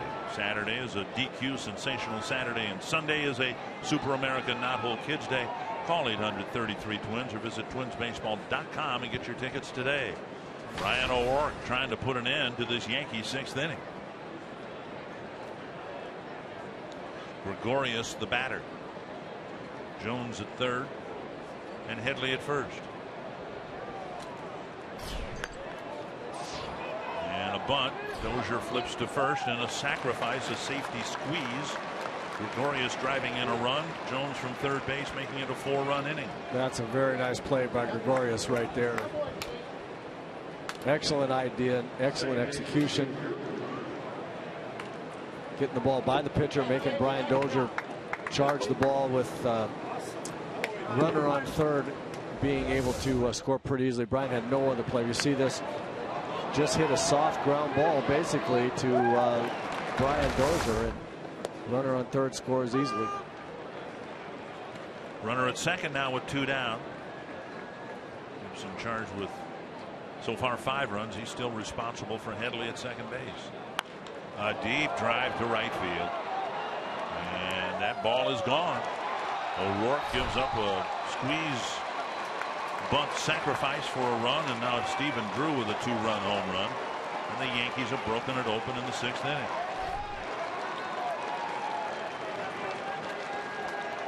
The number 9 batter hitting his 13th home run this year. Make no mistake about it, these the Yankee guys can hit. They really can, and there's just hitter after hitter goes up and makes the pitcher throw a ball that they can handle. Here's a hanging breaking ball. I mean, that's a home run pitch if ever there was one, from a left-hander to a left-hander. Stephen Drew, not batting average not too good, but he's hit a lot of home runs for a middle infielder for the Yankees. They just keep coming at you with good hitters and guys that can hit the ball in the ballpark. It's almost as if the Twins dominated the first half of this series, the first game and a half, and since then it's been pretty much all New York. 6 runs, 6th inning. Now fouled away 2 strikes. Ellsbury, the 9th man to bat here in the 6th.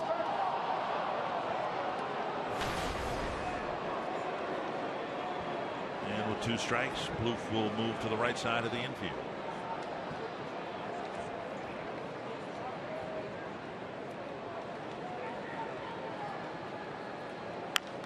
Popped up, and It's Nunez, the shortstop, who has a very long run and can't get there. It's just over the tarp. With Plouffe pulled over, Nunez the only infielder on that side of the field.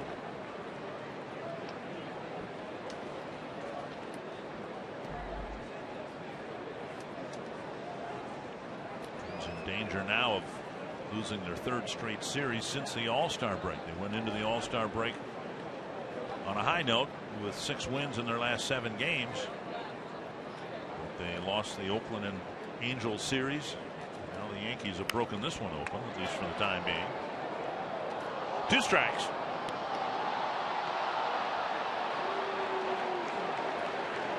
And when you're playing first place teams at this point of the season, you have to acknowledge that they are in first place for a reason. We found that out in Anaheim against the Angels. Ervin Santana's gem, the only thing that kept the Angels from, and Trevor Plouffe's 3-run home run, the only thing that kept the Twins from being swept by a first place ball club. When you play good teams, you have to be sharp. There's no question about it. And in last night's game, for example, a couple plays that weren't made, tough plays, but should have been made most likely. Those plays lead to runs that you can ill afford to give up to a good team. And Plouffe makes the catch behind the second base bag, but 9 men bat, 6 of them score, and it's 7-1.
Your Toyota dealer.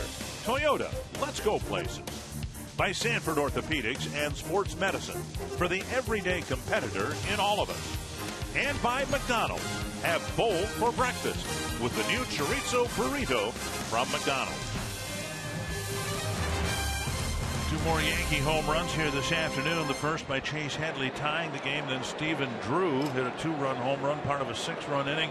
And more of the same now for Nathan Eovaldi, who's been given 7 runs of support in every start this year. It took the Yankees until the 6th inning, but there are his 7 runs. Must be nice to go out there as a pitcher thinking you're gonna get a 7 spot at some point in time. See what the Twins can do about it. And Eovaldi at 97 miles per hour stands up and knocks down Dozier all in one motion. Brian 3 for 10 in the series, a single his last time up.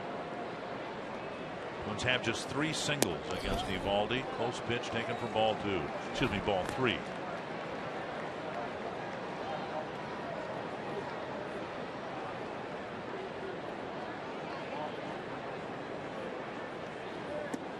That was closer.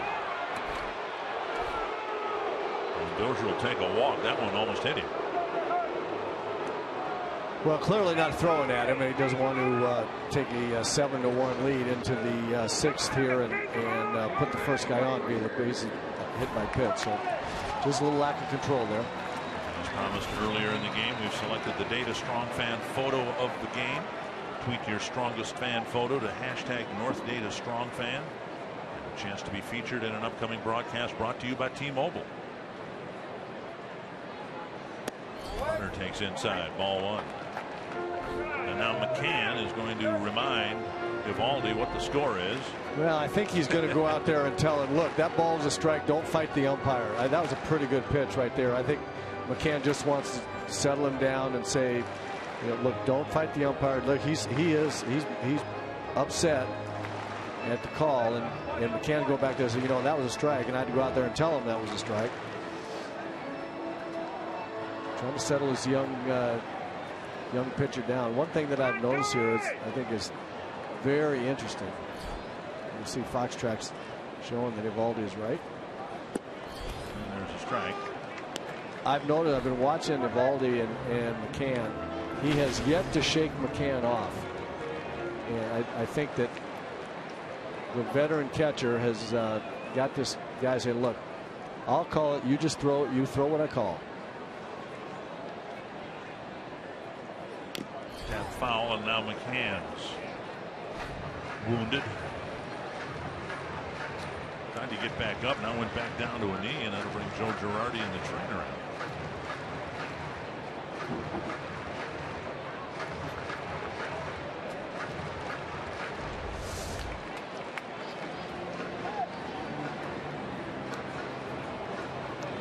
Yeah, and he had his hand in the right spot. You taught to keep your hand behind you as a catcher, especially when there's no one on base. He had it in the right spot. It went between his legs and hit his hand behind him. That's unlucky.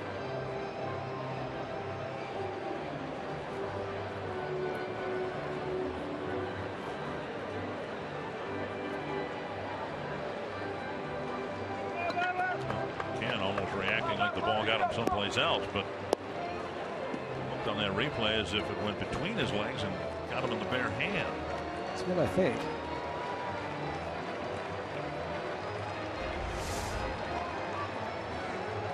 No. The hand is the least of his concerns right now. 1-2 to Hunter. From left side. At second, relay to first, a double play. Headley to Drew to Jones, 2 gone in the 6th.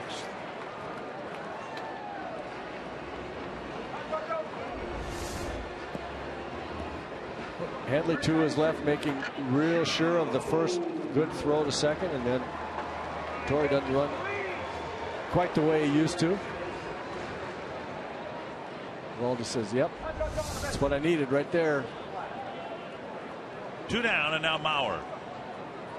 Single and a fly ball to center. Single was sharply hit. The fly ball to center was a flare to left center, and Pillsbury made a nice catch after a long run. It would appear that unless the Twins turn this game around, they'll drop another game behind the Royals, who today picked up Johnny Cueto.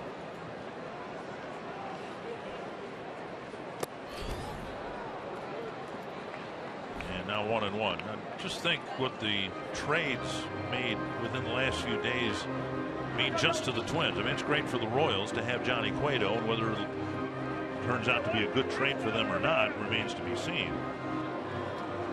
But now the Twins are faced with the prospect, having not played the Astros yet, they could run into Scott Kazmir 2 more times and Johnny Cueto 3 more times.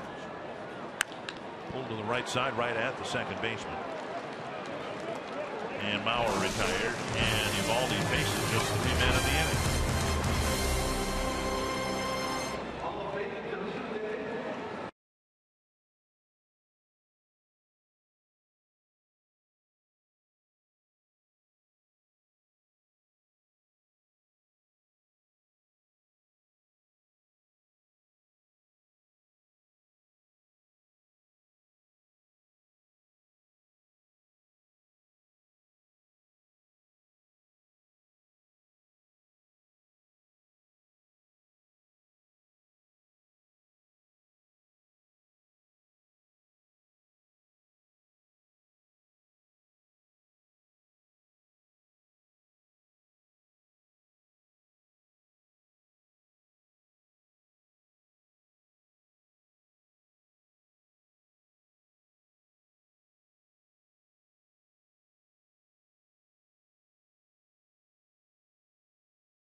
fell in on Kyle Gibson and the Twins as base hit after base hit, culminating in a Stephen Drew home run off of Ryan O'Rourke. The Yankees will score 6 times in the 6th inning and take a 7-1 lead, take over the ballgame. Gardner started the 6th with a first pitch single, and that led to a 6-run inning. And Gardner will lead off the 7th, followed by Teixeira and McCann.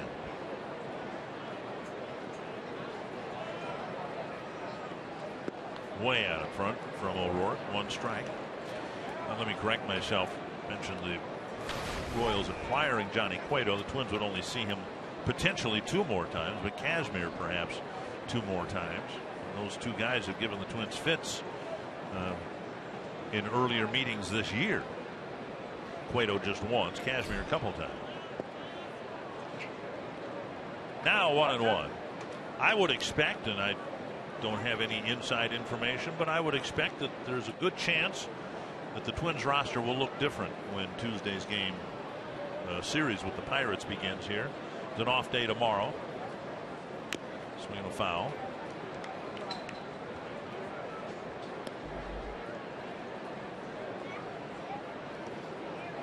Paul Molitor has said a number of times that he's basically an observer, and you can imagine he and Terry Ryan have been in conversation about needs, desires, practical nature of such things. Right. I'm sure Terry's talking to an awful lot of people about what Terry views as the needs that the Twins have. There's Terry Ryan, who will be busier and busier as we get closer and closer to July 31st.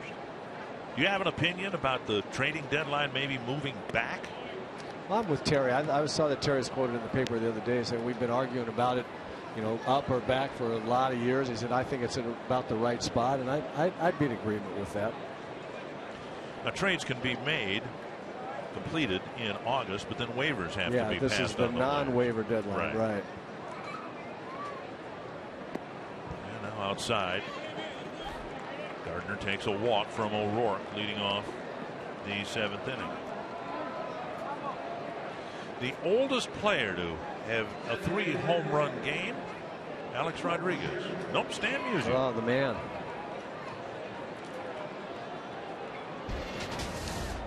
See Stan Musial, Jason Giambi did it at age 40. Ruth did his with the Boston Braves at the age of 40. Reggie did it. Alex Rodriguez missed doing it at age 40 by a couple of days. 1 strike to Teixeira.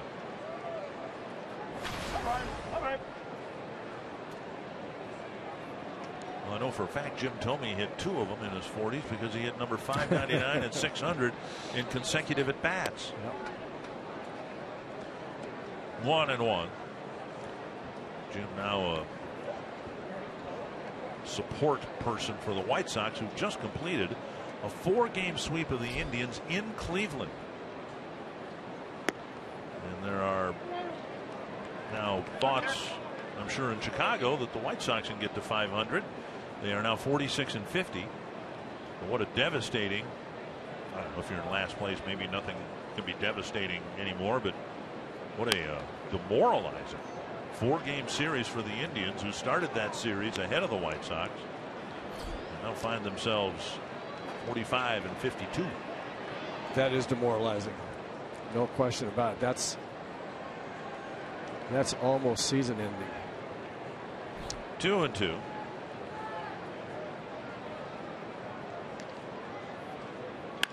Hit hard, but foul.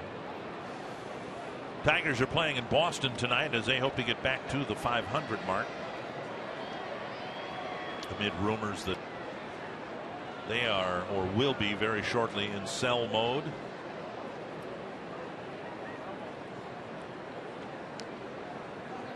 I've often wondered if you're a general manager of, say, the White Sox or the Indians, and a team ahead of you decides to sell, get rid of players, does that force your hand? I'm sitting here trying to think before you said that. That's a good question. I'm trying to think, where do the Indians go from here?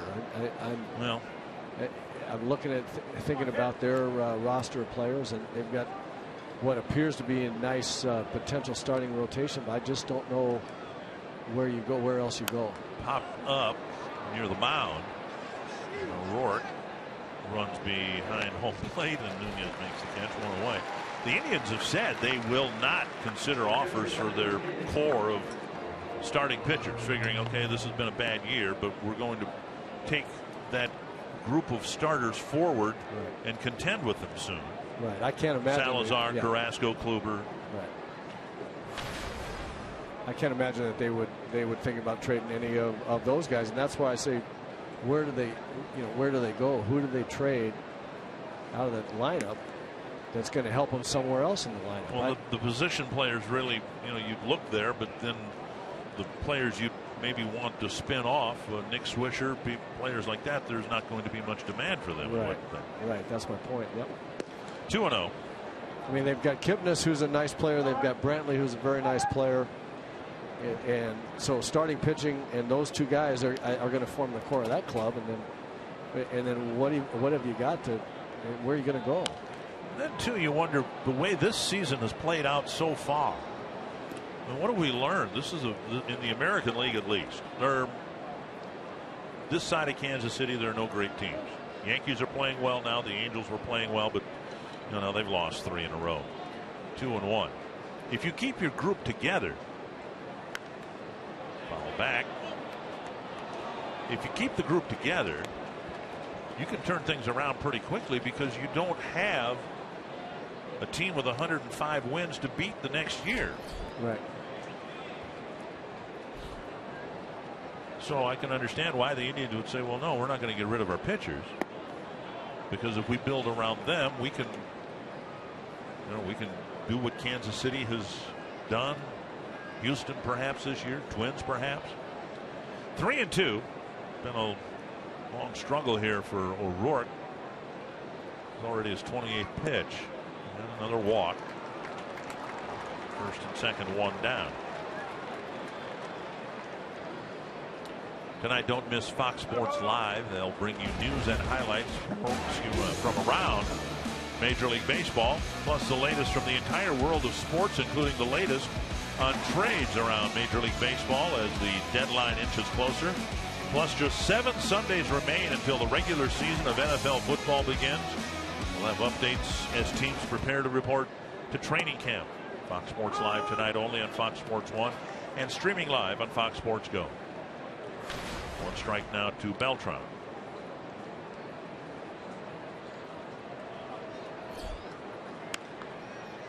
Foul ball, and Plouffe over for a look, has no play. 2 strikes.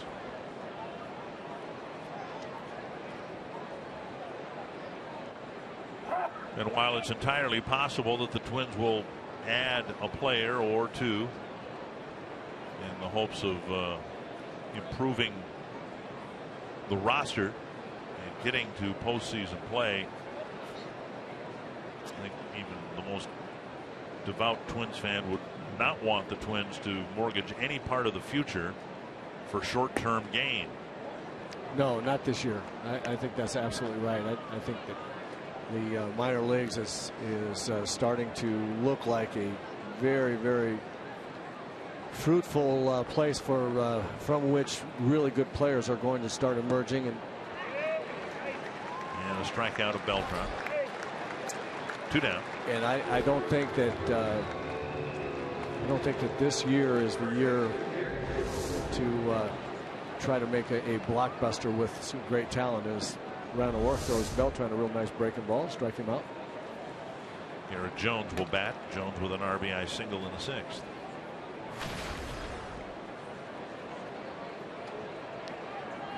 So if you're thinking, well, the Astros got Kazmir, now the Royals have Cueto. Starting pitching isn't the primary area of need for the Twins. At least it doesn't look that way. And then I'm sure Terry Ryan probably could have had Cueto if he wanted to give up Jose Barrios and Alex Meyer. But to what end? Cueto's a free agent after this year. Swing and a miss, 1-1.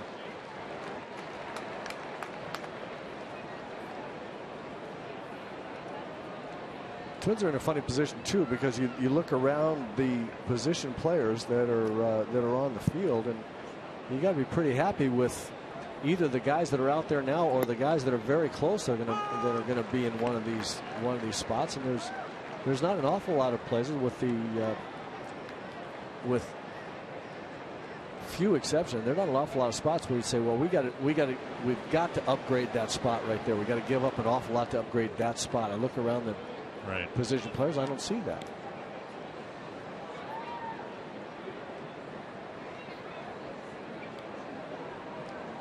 A lot obviously is going to depend on the continuing improvement and maturation of Miguel Sano. If he becomes a bona fide cleanup 30 home run hitting cleanup guy, then that changes everything. But if you're convinced of that, or if you expect that to happen, then what does that do to Kenny Vargas, who was up here and made a big splash last year? Might that make him a candidate to be traded? Half swing, did he go? Yep. And that wraps up a scoreless 7th inning. The Yankees take 2 walks and leave on board. Yankees with a lot of run scoring late yesterday and a 6-run 6th here today as they lead 7-1. We're happy to present to you God Bless America. Leonard Jenny Thing from North Branch. She's going to lead us in the singing of God Bless America. God bless America, land that I love. Stand beside her and guide her through the night with the light from above. From the mountains to the prairies to the oceans white with foam. God bless America, my home sweet home. Yes, God bless America.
A 6th spot in the 6th for the Yankees, and they lead at 7-1. You can follow live Twins baseball every day with MLB.com at-bat on your smartphone or tablet.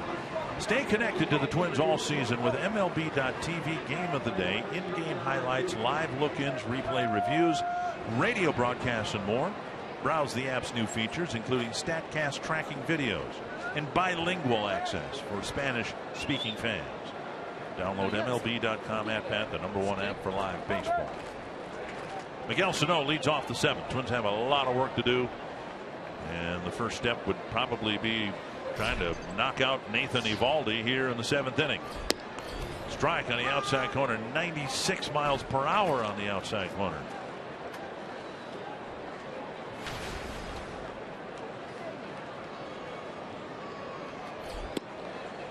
Mentioned that Eovaldi's given up a lot of hits, an opponent batting average of over 300, yet the Twins have just 3 singles. 2 strikes to Sano. You can see why he might give up an awful lot of hits. He throws hard, but the fastball is straight. Wow. He absolutely punished Miguel Sano. Fastball on the outside corner at 96, changeup on the inside corner at 87, and then another fastball on the outside corner. No chance. The hitter's got no chance. Fox Tracks presented by Carrier. Sano gone on 3 pitches. And now Plouffe. Anyway, I was just saying, you can see where he might give up a lot of hits. He throws a straight fastball over the heart of the plate an awful lot. And but I think what we're seeing here, and as talking with Kenny Singleton and others with the Yankees, they're saying it looks like he's starting to learn how to pitch. He's mixing in that little breaking ball and a changeup a little bit more often in different counts, trusting his catcher Brian McCann to work his way through the batting order. Foul back.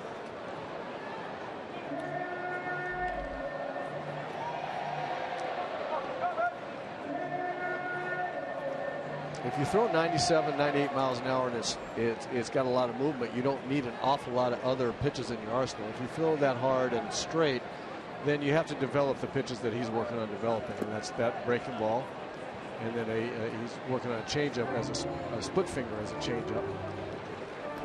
But if you throw 97 and you can command those other 2 pitches, you're going to have an awful lot of success. Of course, it helps to get spotted 7 runs by your teammates every day. And what they say Joe Girardi has done, because there have been a lot of base runners and all that against Eovaldi, you get him out in the 6th inning because of the attrition of all the base runners aboard. But the Twins haven't done much in the middle innings against him at all. Plouffe retired on a short fly to right, caught by Chris Young, 2 down. Every weeknight, don't miss MLB Whip Around on Fox Sports 1. Highlights, instant analysis, and live look-ins from around the league. MLB Whip Around weeknights at 6 p.m. Central on Fox Sports 1. Streaming live on Fox Sports Go. Eovaldi's faced the minimum number of batters since he gave up 2 hits and a run in the 3rd inning. And all the Twins have gotten against him. Now a hit by Rosario. Dozier walked in the 6th, but then he was taken care of by a double play grounder. Rosario gets his first hit, and just the Twins 4th. This is a great example of what you were talking about earlier, as we see Rosario get a low fastball and line it to left. And fastball that no matter how hard it's thrown at him, he can handle it, that low fastball. It's a great example of what you were talking about earlier, Dick, about how Rosario seems to just hover right around that 270, 275 mark, never goes too far below. The ball fouled back beneath us. I think the reason is he just keeps going up there and putting the best at bats possible, and a couple of them will be bad. The first 2 at bats he had against Eovaldi today were not good. A strikeout and a weak pop up. But then 3rd time up, he's still battling. He gets a pitch he can handle, and he gets the big end of the bat on it and gets a base hit. And that's kind of been the way Rosario has been. Off-speed pitch that hits the inside corner, 0-2. You know, as we look at the number of pitches that Eovaldi has thrown, he's really been pretty good. 18 pitches in the 3rd. The biggest amount and the most, and that's really pretty good. But a change up to Nunez a second ago, you wonder, you look at that pitch and you say, how can he take that pitch? It's 86 miles an hour and it's right on the inside corner. And I would just tell you, when you're expecting a 97 or 98 mile an hour fastball and you see that change up, it's all about timing. Your foot kind of comes down, you're ready to hit 97 or 98, and then it's just different. It's a different speed, and you can't pull the trigger. A couple of 2-out hits for the Twins, and now they will need a big fly or an extra base hit here to get something good to happen here in the 7th, and we'll see how close they are to getting Eovaldi out of the game. Pitch count isn't an issue. He's only thrown 83 pitches. Joe Girardi on the phone. And here's a situation that you were talking about, Dick. He's not going to let Eovaldi really give up a lot of runs here, and not just because he wants to win the game. He's not going to do it to his young guy. He's going to get him out of there and not let this guy let the game get away. Now Suzuki, who's 0 for 2, come back here to the mound and a ground ball to third.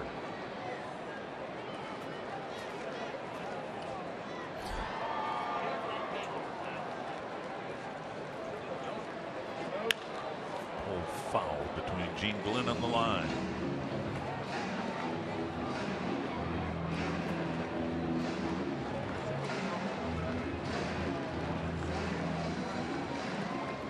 It's another thing that we've seen with the Twins when they struggle to score runs a little bit. They get an awful lot of threats started with 2 out, and that's difficult to string enough hits together after 2 out to really make a difference. Very difficult to string 4 or 5 hits together. Pop up short right. Drew in the outfield grass. The Twins get a couple of hits in the 7th and leave them aboard. Still trail 7-1.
Returns to Target Field on Tuesday when the Twins host the Pittsburgh Pirates, who are challenging for a National League Central Division crown and wild card spot. Join us Tuesday night at 6:30. And now back to Target Field. What's next brought to you by CenturyLink. You can see the pitching matchup. The Twins really handled Francisco Liriano well in Pittsburgh. They'll get another chance at him, or as he may prefer it, he'll get another chance at the Twins because he's been very, very good. Santana will go for the Twins Wednesday afternoon. Charlie Morton, Mike Pelfrey. Pelfrey making his second start against the Pirates. We should mention Wednesday's game not on the original telecast schedule, but we have added that game to the TV schedule. So, of course, we encourage you to come to the ballpark, but for those of you who can't or won't, we will have that game on TV.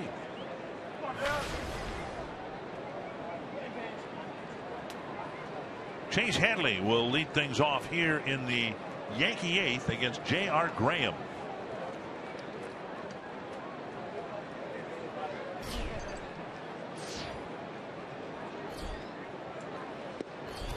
Outside, ball one.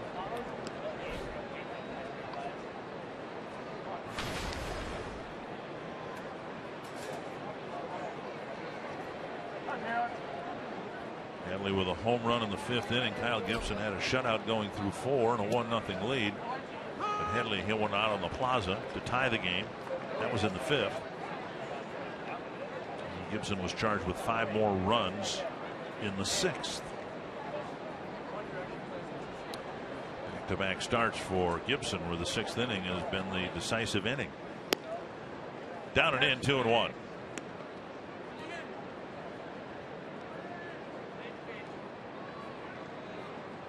Here's another young man, J.R. Graham, with a good arm and good assortment of pitches, especially fastball, curveball, breaking ball, that big slider. That's a good pitch, and waiting for him to kind of find his stride. I think the only thing that's holding him back, as we look back at now look at a real good breaking ball, is consistency in the strike zone. If he can pound the strike zone with that 90, he throws 94 to 96. You see him hit 97 at times, and that's plenty enough fastball with breaking ball. If he could find a way to pound the strike zone. Another slider and a foul. Where do you see him? Do you see the stuff that could make him a starting pitcher at this level? He could be a starting pitcher. He needs one more pitch. He'd need to have a real good changeup, I think. Something else to go with that fastball and breaking ball. But I think he can be a valuable bullpen guy as well. 6th, 7th inning. Kind of like what we saw from the Yankees with Warren. I mean, that kind last night, that kind of job. Hard biting slider gets strike 3. I mean, really, really good. And you see this stuff, you know, he's throwing 94 and the hitter knows that, and then you see that hard biting slider that looks like a fastball and then is a little slower and dips below the bat, below the swing. You look at that stuff and say, man, that's got to be worth something. We got to find we got to find a spot somehow. Well, it's worth a roster spot this year. He's a Rule 5 guy, and he's potentially going to be a key guy for the Twins down the stretch. They have a need, and we've seen bullpen roles shift a little bit here in the second half of the year, where we saw Blaine Boyer and Casey Fiend pitch in the 8th inning. Last night it was Trevor May who got the 8th inning, and if Perkins had gotten the save, we would have ho-hummed that. Perkins very good in securing saves, but if he'd have picked up the save last night, the focus might have been on Trevor May and his new role in the 8th inning. No question. I was just thinking about that and the way Trevor May went about pitching a scoreless 8th as well. 3 pitches. I mean, a lot of 8th inning guys. They're 2-pitch guys that come in, and Trevor comes in there with starting stuff where he was throwing harder, 95, 96, threw curveballs and changeups. So we watch Gregorius here hit the ball off his toe. You know, Paul Molitor talked about that today when asked about May getting the 8th inning yesterday. He said, you know, one of the reasons is we've seen it happen before. A starting pitcher who can throw 94, now you put him in the pen and suddenly it's 96. Well, look at Wade Davis in Kansas City. There was a guy that had great stuff in Tampa Bay as a starter, just could never quite get it figured out for one reason or another, but as an 8th inning role guy, he's got that figured out. Now you see Graham in the mid-90s, Mays thrown in the mid-90s consistently out of the bullpen, and has a really good changeup. Right, and he used it very effectively last night. Very effective. 1-2 to Gregorius. Backhanded by Mauer. He can take it himself, but he will flip to Graham. 2 away. And that'll bring up Stephen Drew.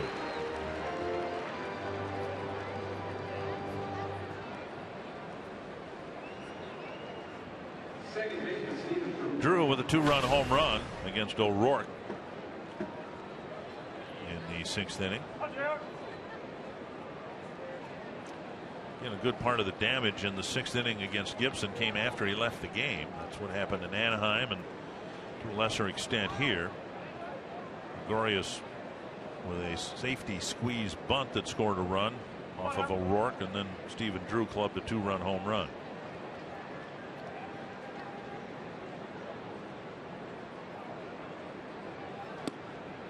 Baltimore beat Tampa Bay as those teams jockey behind Toronto, who is leading Seattle now.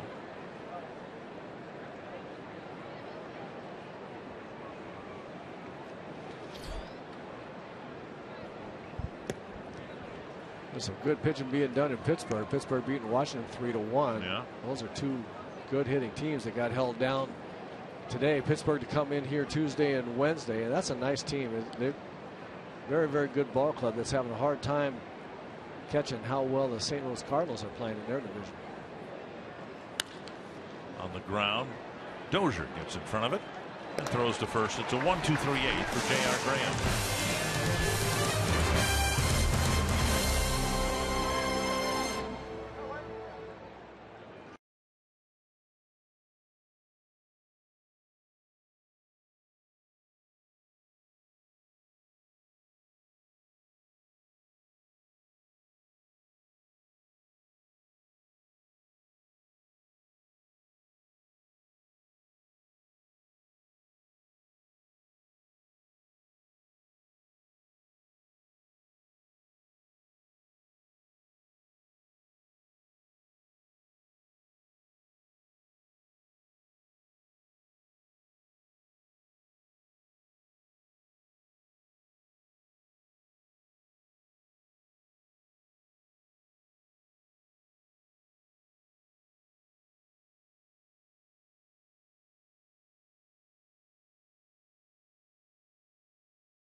He is one of the topics we will discuss on Twins Live, presented by CenturyLink, which is following the final out of this game. He has stymied the Twins so far in 7 innings. The Yankees, however, had no problem getting their hits in. They scored 6 runs in the 6th. So we'll take a look at how they were able to get to Kyle Gibson and the Twins bullpen. And we will go inside the clubhouse to hear from manager Paul Mulder on Twins Live right after the game, guys. All right, thank you, Jamie. Twins hit the first 6 home runs of this series and haven't hit one since. Hicks hit one yesterday. Singled and scored in the 3rd today. 1 for 2.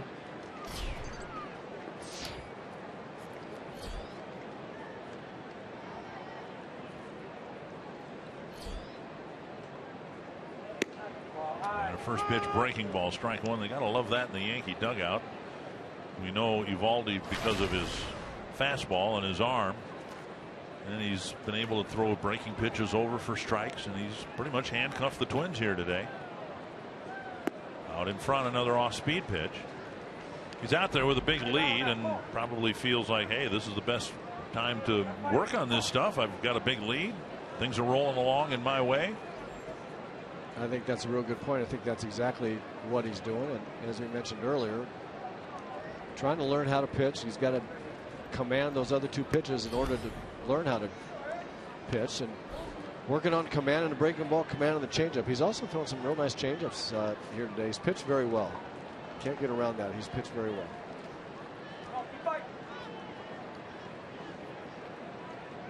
One and 2. And Hicks gets a hanging breaking ball and he spanks it to center. 2 hits from the left side for Aaron Hicks today. Leadoff single here in the 8th. Spend your summer at Target Field. Become a Twins season ticket holder with the new Pick 10 plan. You pick 10 games left on the schedule, and you save off the box office price. Enjoy sweet spot benefits exclusive to Twins season ticket holders, including 10% off game day food and merchandise at Target Field. You can learn more about package options by visiting twinsbaseball.com/pick10 or by calling 612-33-TWINS. Here's Dozier. Strike one. Eovaldi walked Dozier. Missing up and in a couple of times in his 6th inning plate appearance.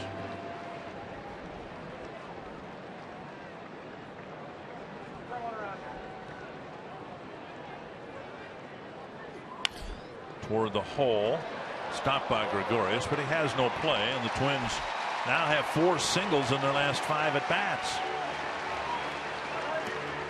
And that'll bring up Hunter. And Larry Rothschild will go to the mound to talk to Eovaldi.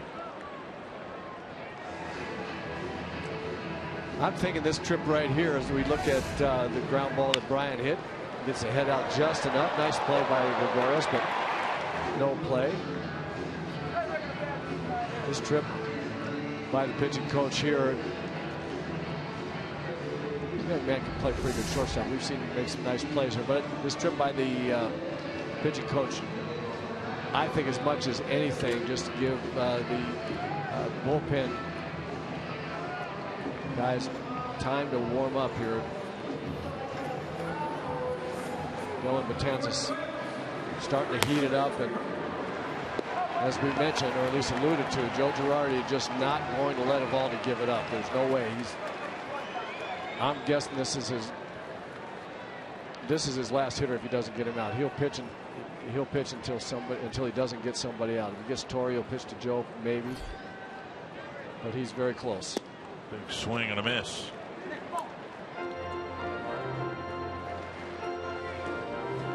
Torre drove in the Twins' run with a ground ball in the 3rd. Hard ground ball. He hit it hard. Actually, it was just a line drive that happened to hit the ground first. Well, there's that hitter's perspective again. Double play grounder, high hop for Gregorius. 2nd time in a row that Hunter has hit into a double play. Hicks to 3rd base. Probably told yourself a lot, right? When you maybe hit into a double play and you said that was a line drive. It just hit the ground before it got to the fielder. That's exactly right. I'm swinging good. Well, this ball's hit hard too. Just right at the shortstop. When it's hit that hard, both of you have a lot of time. Now Mauer singled his first time up. Since then, a fly to center and a ground ball to 2nd. And that ground ball happened to be directed at the shortstop. Saves Eovaldi here to get at least one more hitter under his belt. Inside, ball 1.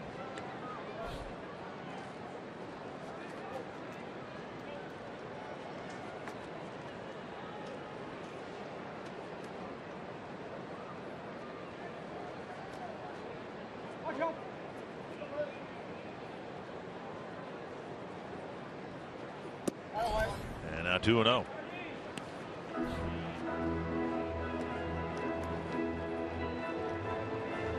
Eovaldi in great position to go 10-2 on the year.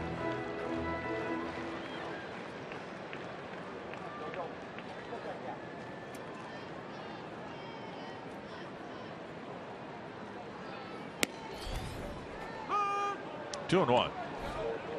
To have that velocity here in the 8th inning is something I'm sure that delights Joe Girardi and Larry Rothschild. Still a 95-mile-per-hour fastball on his 96th pitch. 7-1 strike call there on ball outside, I think. Fouled back 2-2.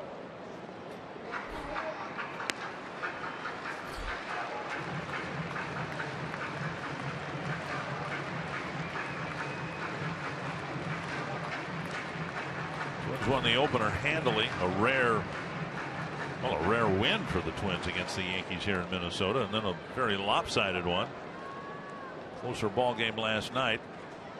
Twins had a chance to win the first 2 games, but this has been a struggle for the Twins at the plate against Eovaldi. A little dribbler right side. Jones to Eovaldi. 8 impressive innings for the right-hander. He's completed 8, and he's got a 7-1 lead.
Teams will play in New York in a few weeks. And Yankees flexing their muscle in the second half of the game last night and throughout the game here today. But the muscle flexing really concentrated in the middle inning, specifically the sixth, when the Yankees scored 6 runs to take control of the game. Graham had a 1-2-3/8. We'll see how he fares here in the ninth, facing Ellsbury, Gardner, and Teixeira.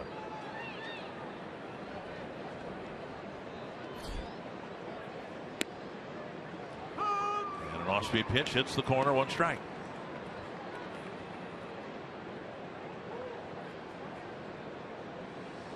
Well, the Twins might lose 2 out of 3 to the Yankees. Looks like the Royals are going to win 2 out of 3 against the Astros. They're leading 5-1 in the 9th inning. 1-1.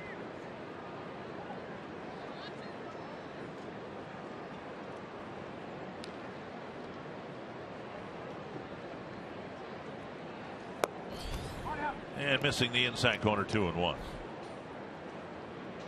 Off day tomorrow for the Twins. And then a night game and a day game, a quick 2-game series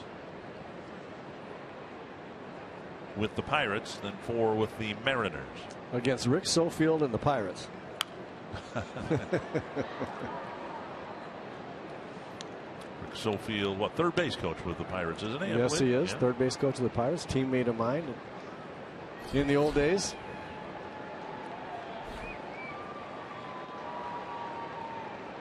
Gardner will hit next. 2-2 from Graham to Ellsbury. Now a full count.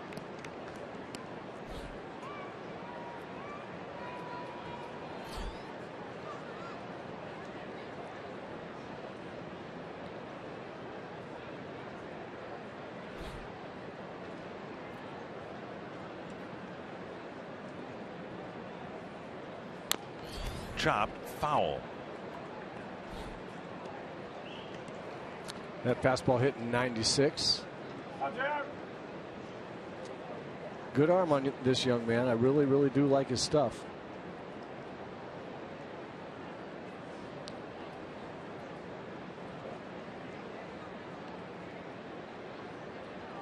Another 3-2. Swing and a miss. And a slider that seems to be improving as we work through the season. He gets a strikeout of Ellsbury, 1 away.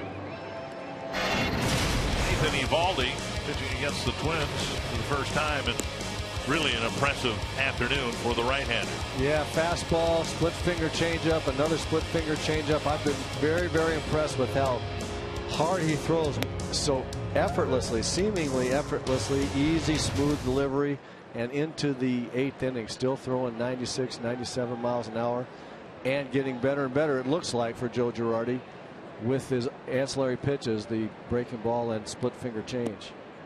Ball 1. There's a reason why he held the Twins down today. That's some pretty good stuff he was throwing up there.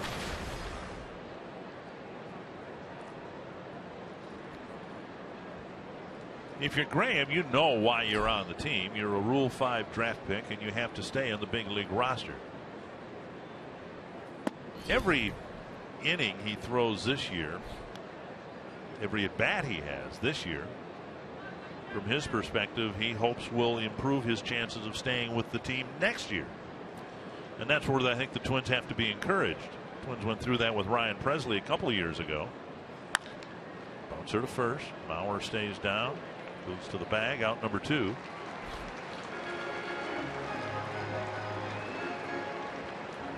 And that'll bring up Mark Teixeira. Well, you're right, Dick. There's no question that J.R. Graham is pitching to help his team this year, to help his chances of getting more and more opportunity in bigger and bigger situations this year, but also, you know, making a case for himself to come into spring training, have a good spring training again next year, and then take and have a role when they leave spring training next year. So he certainly does have the arm and the stuff. To me, that's a really, really good breaking ball. He told me, I want to say a couple of months ago, we were in Chicago, and he said, you know, I said, your slider, we had come from Pittsburgh, and he had that 3-inning really impressive performance to shut out the Pirates before and allowed Joe Mauer to hit the home run that beat the Pirates, and JR was terrific in those 3 innings, as much a star of the game as anybody else, really. And I was sitting in the hotel lobby with him, and I said, where'd you get that breaking ball all of a sudden? Because I've seen you throw sliders, but they not the way they were biting in Pittsburgh. And he said, well, I just happen to have a baseball here in my bag. He went in and grabbed the ball. He said, look, this is how I'm gripping it now. He said, I found this other grip, and I tried it in the bullpen before I went in there. And this is how amazing it was. He tried it in the bullpen as he was warming up to go in the game in Pittsburgh, liked it, and just took it out there for the first time in the game with a new grip. And it was nasty. Oh, fastball turning Teixeira away. Well, he had a 1-2-3 eighth inning facing Hanley, Gregorius, and Drew, but this is really a bigger test. And I know the score is 7-1, but Ellsbury, Gardner, and Teixeira are 3 veteran hitters. And they're trying, believe me. You know, hitters are selfish. They don't want to make an out just because it's 7-1. They want to get another hit. And now it's 3-2.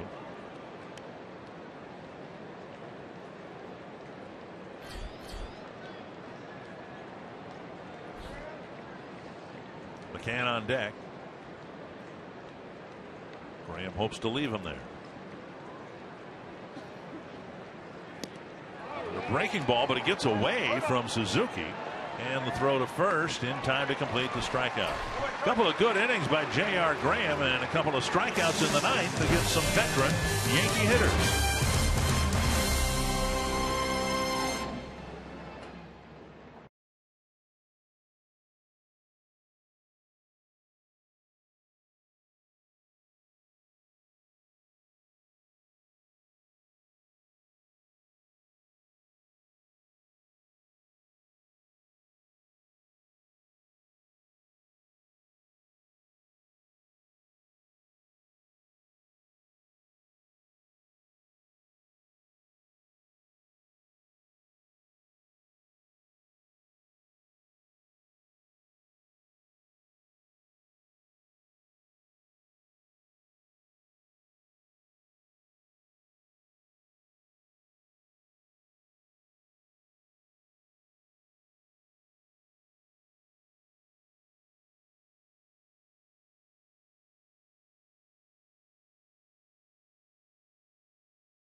We were told that Joe Girardi had been handling Nathan Eovaldi with kid gloves, and his stat line this year suggests that, just over 5 innings per start. But there's Eovaldi out there threatening to pitch a complete game, and he'll face Miguel Sano to start the ninth. Slider and a breaking ball, swing and a miss. Had a complete game before. His longest outing this year, 7 1/3 innings. And Sano hooks one deep to left, hard off the wall, and he will dig for second. And a head first slide. He's in with a double.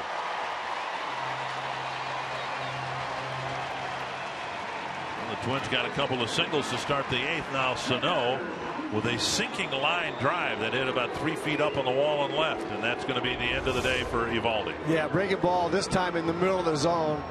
And what I love about this big young guy is you can pitch him tough, strike him out on great pitches, but he just keeps going up there looking for a ball he can handle. And when he gets it, he generally has a great swing at it, and that was no different. He hammered that ball off the left field fence. That ball got there in a hurry. The case, I suppose, this was Eovaldi's best start as a Yankee as he comes off the mound, having got 24 outs and leaves after Sano's double.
Well, Nathan Eovaldi still does not have a complete game, but boy, was he good today. 8 innings, and he didn't give the Twins much of anything. Didn't give up an extra base hit until Sano's leadoff double in the 9th. And now Justin Wilson will try to get the last 3 outs. Well, just another example of a very, very nice Yankee bullpen. Justin Wilson with good numbers on the season. Well, the Twins had one big 9th inning comeback against the Tigers a couple of weeks ago. We'll see where the leadoff double leads. Outside ball 1. Bloof on the day, 2 outfield flies and a ground out.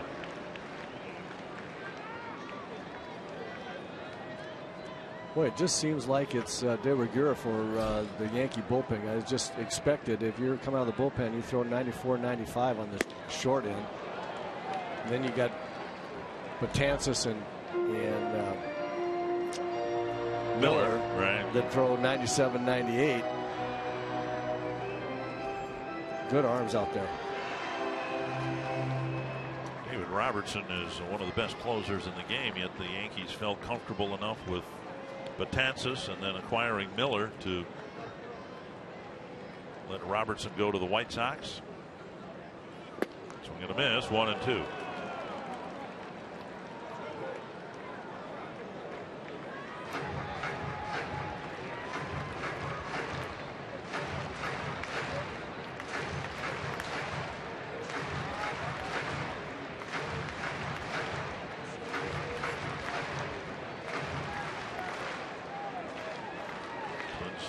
Today scored first. That was the case last night when they scored the first 5 runs of the game. Bloof lifts it foul over the Twins dugout.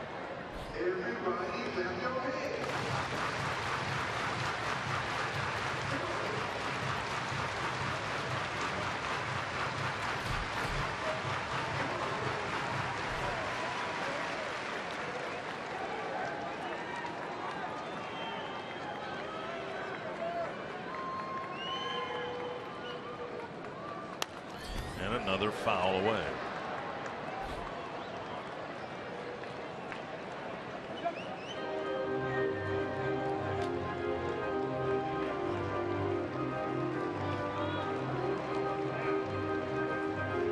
Wilson having a tough first at bat with Bloof.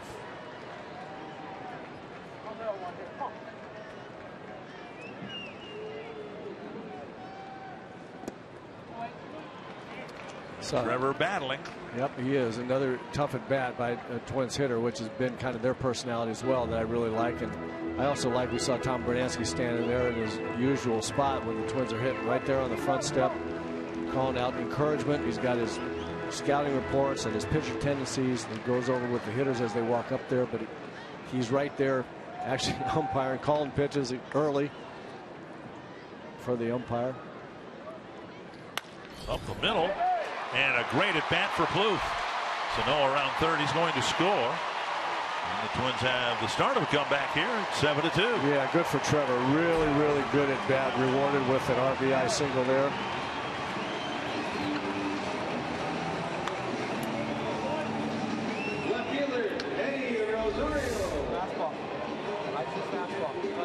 Pretty good pitch. Out, down in the strike zone, out away from a little bit. Trevor with 2 strikes, staying in the middle of the diamond, rolling it up the middle. That's a nice at bat.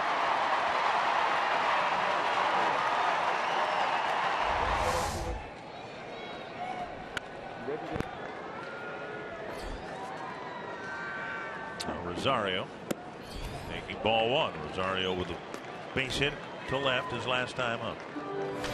You know, you had made a point earlier too, Dick. I'd kind of like to go back to it.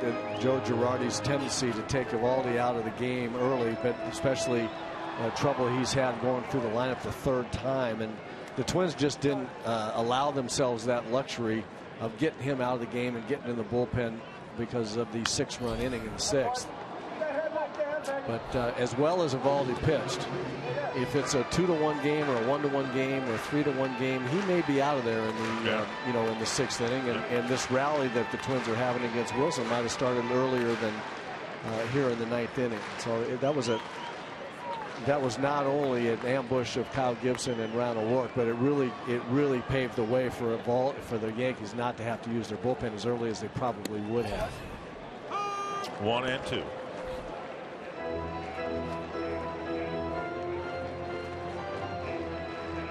And like you said, and like I said, just because of Girardi's tendency to get Eovaldi out of the game early, even if he were seemingly sailing along.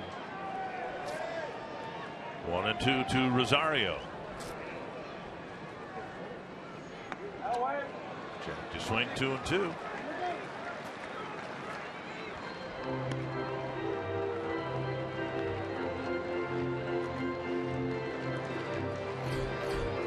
Former Yankee Eduardo Nunez in the on deck, sir. He's actually out hitting the Yankees 9-7.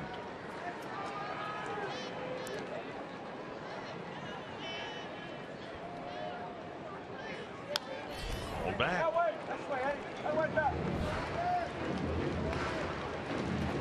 If Wilson were to not get Rosario here, I think we're going to see the big guy out there in the bullpen. I don't know that Girardi would let Wilson face Nunez with another right-hander, Suzuki, coming up. Aaron Hicks, better hitter right-handed. I guess left-handed pitchers than left-handed. This might be his last hitter if he doesn't get him. Right side and through. Rosario has a long at bat, and he gets a base hit, and the inning starts with 3 hits. This is kind of what happened as Joe Girardi comes out. Yep. This is kind of what happened in that Detroit game, but the Twins kept on hitting and ended up getting a big 3-run home run to bring them over the top. And Nunez will bat, and it'll be Betances coming in. And we'll take a break with the Twins starting to make some noise here in the bottom of the 9th.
See what happens here with the Twins starting the 9th inning, 3 hits, and at least they've gotten Dellin Betances into the game. I'm not sure that's a good thing, but he's in there. That's the good news and the bad news is they've gotten all the way to the end of the bullpen.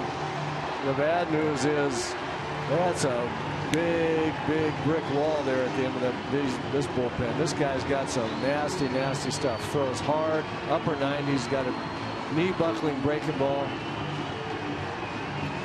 Hopefully he'll make some mistakes over the middle of the plate and the Twins can keep it going. But they've got the work cut out for him. This guy's got stuff that's worth watching if you're a baseball fan. Back on July 10th, the Tigers took a 6-1 lead into the 9th, and the Twins scored 7 times. We'll need something similar here with Nunez facing Betances.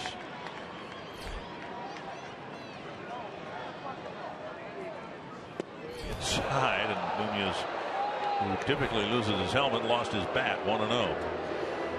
Today, Randy Johnson. Something else. Yeah. Today, Randy Johnson was inducted into the Baseball Hall of Fame, and he was a big, tall left-hander who couldn't throw strikes, but then something clicked. And he was able to throw strikes and became one of the dominant pitchers in baseball history. Last year, something clicked for Betances because he had the same problem. High fly, center field. Hit it right off the end of the bat, and Ellsbury has it measured. 1 down. Betances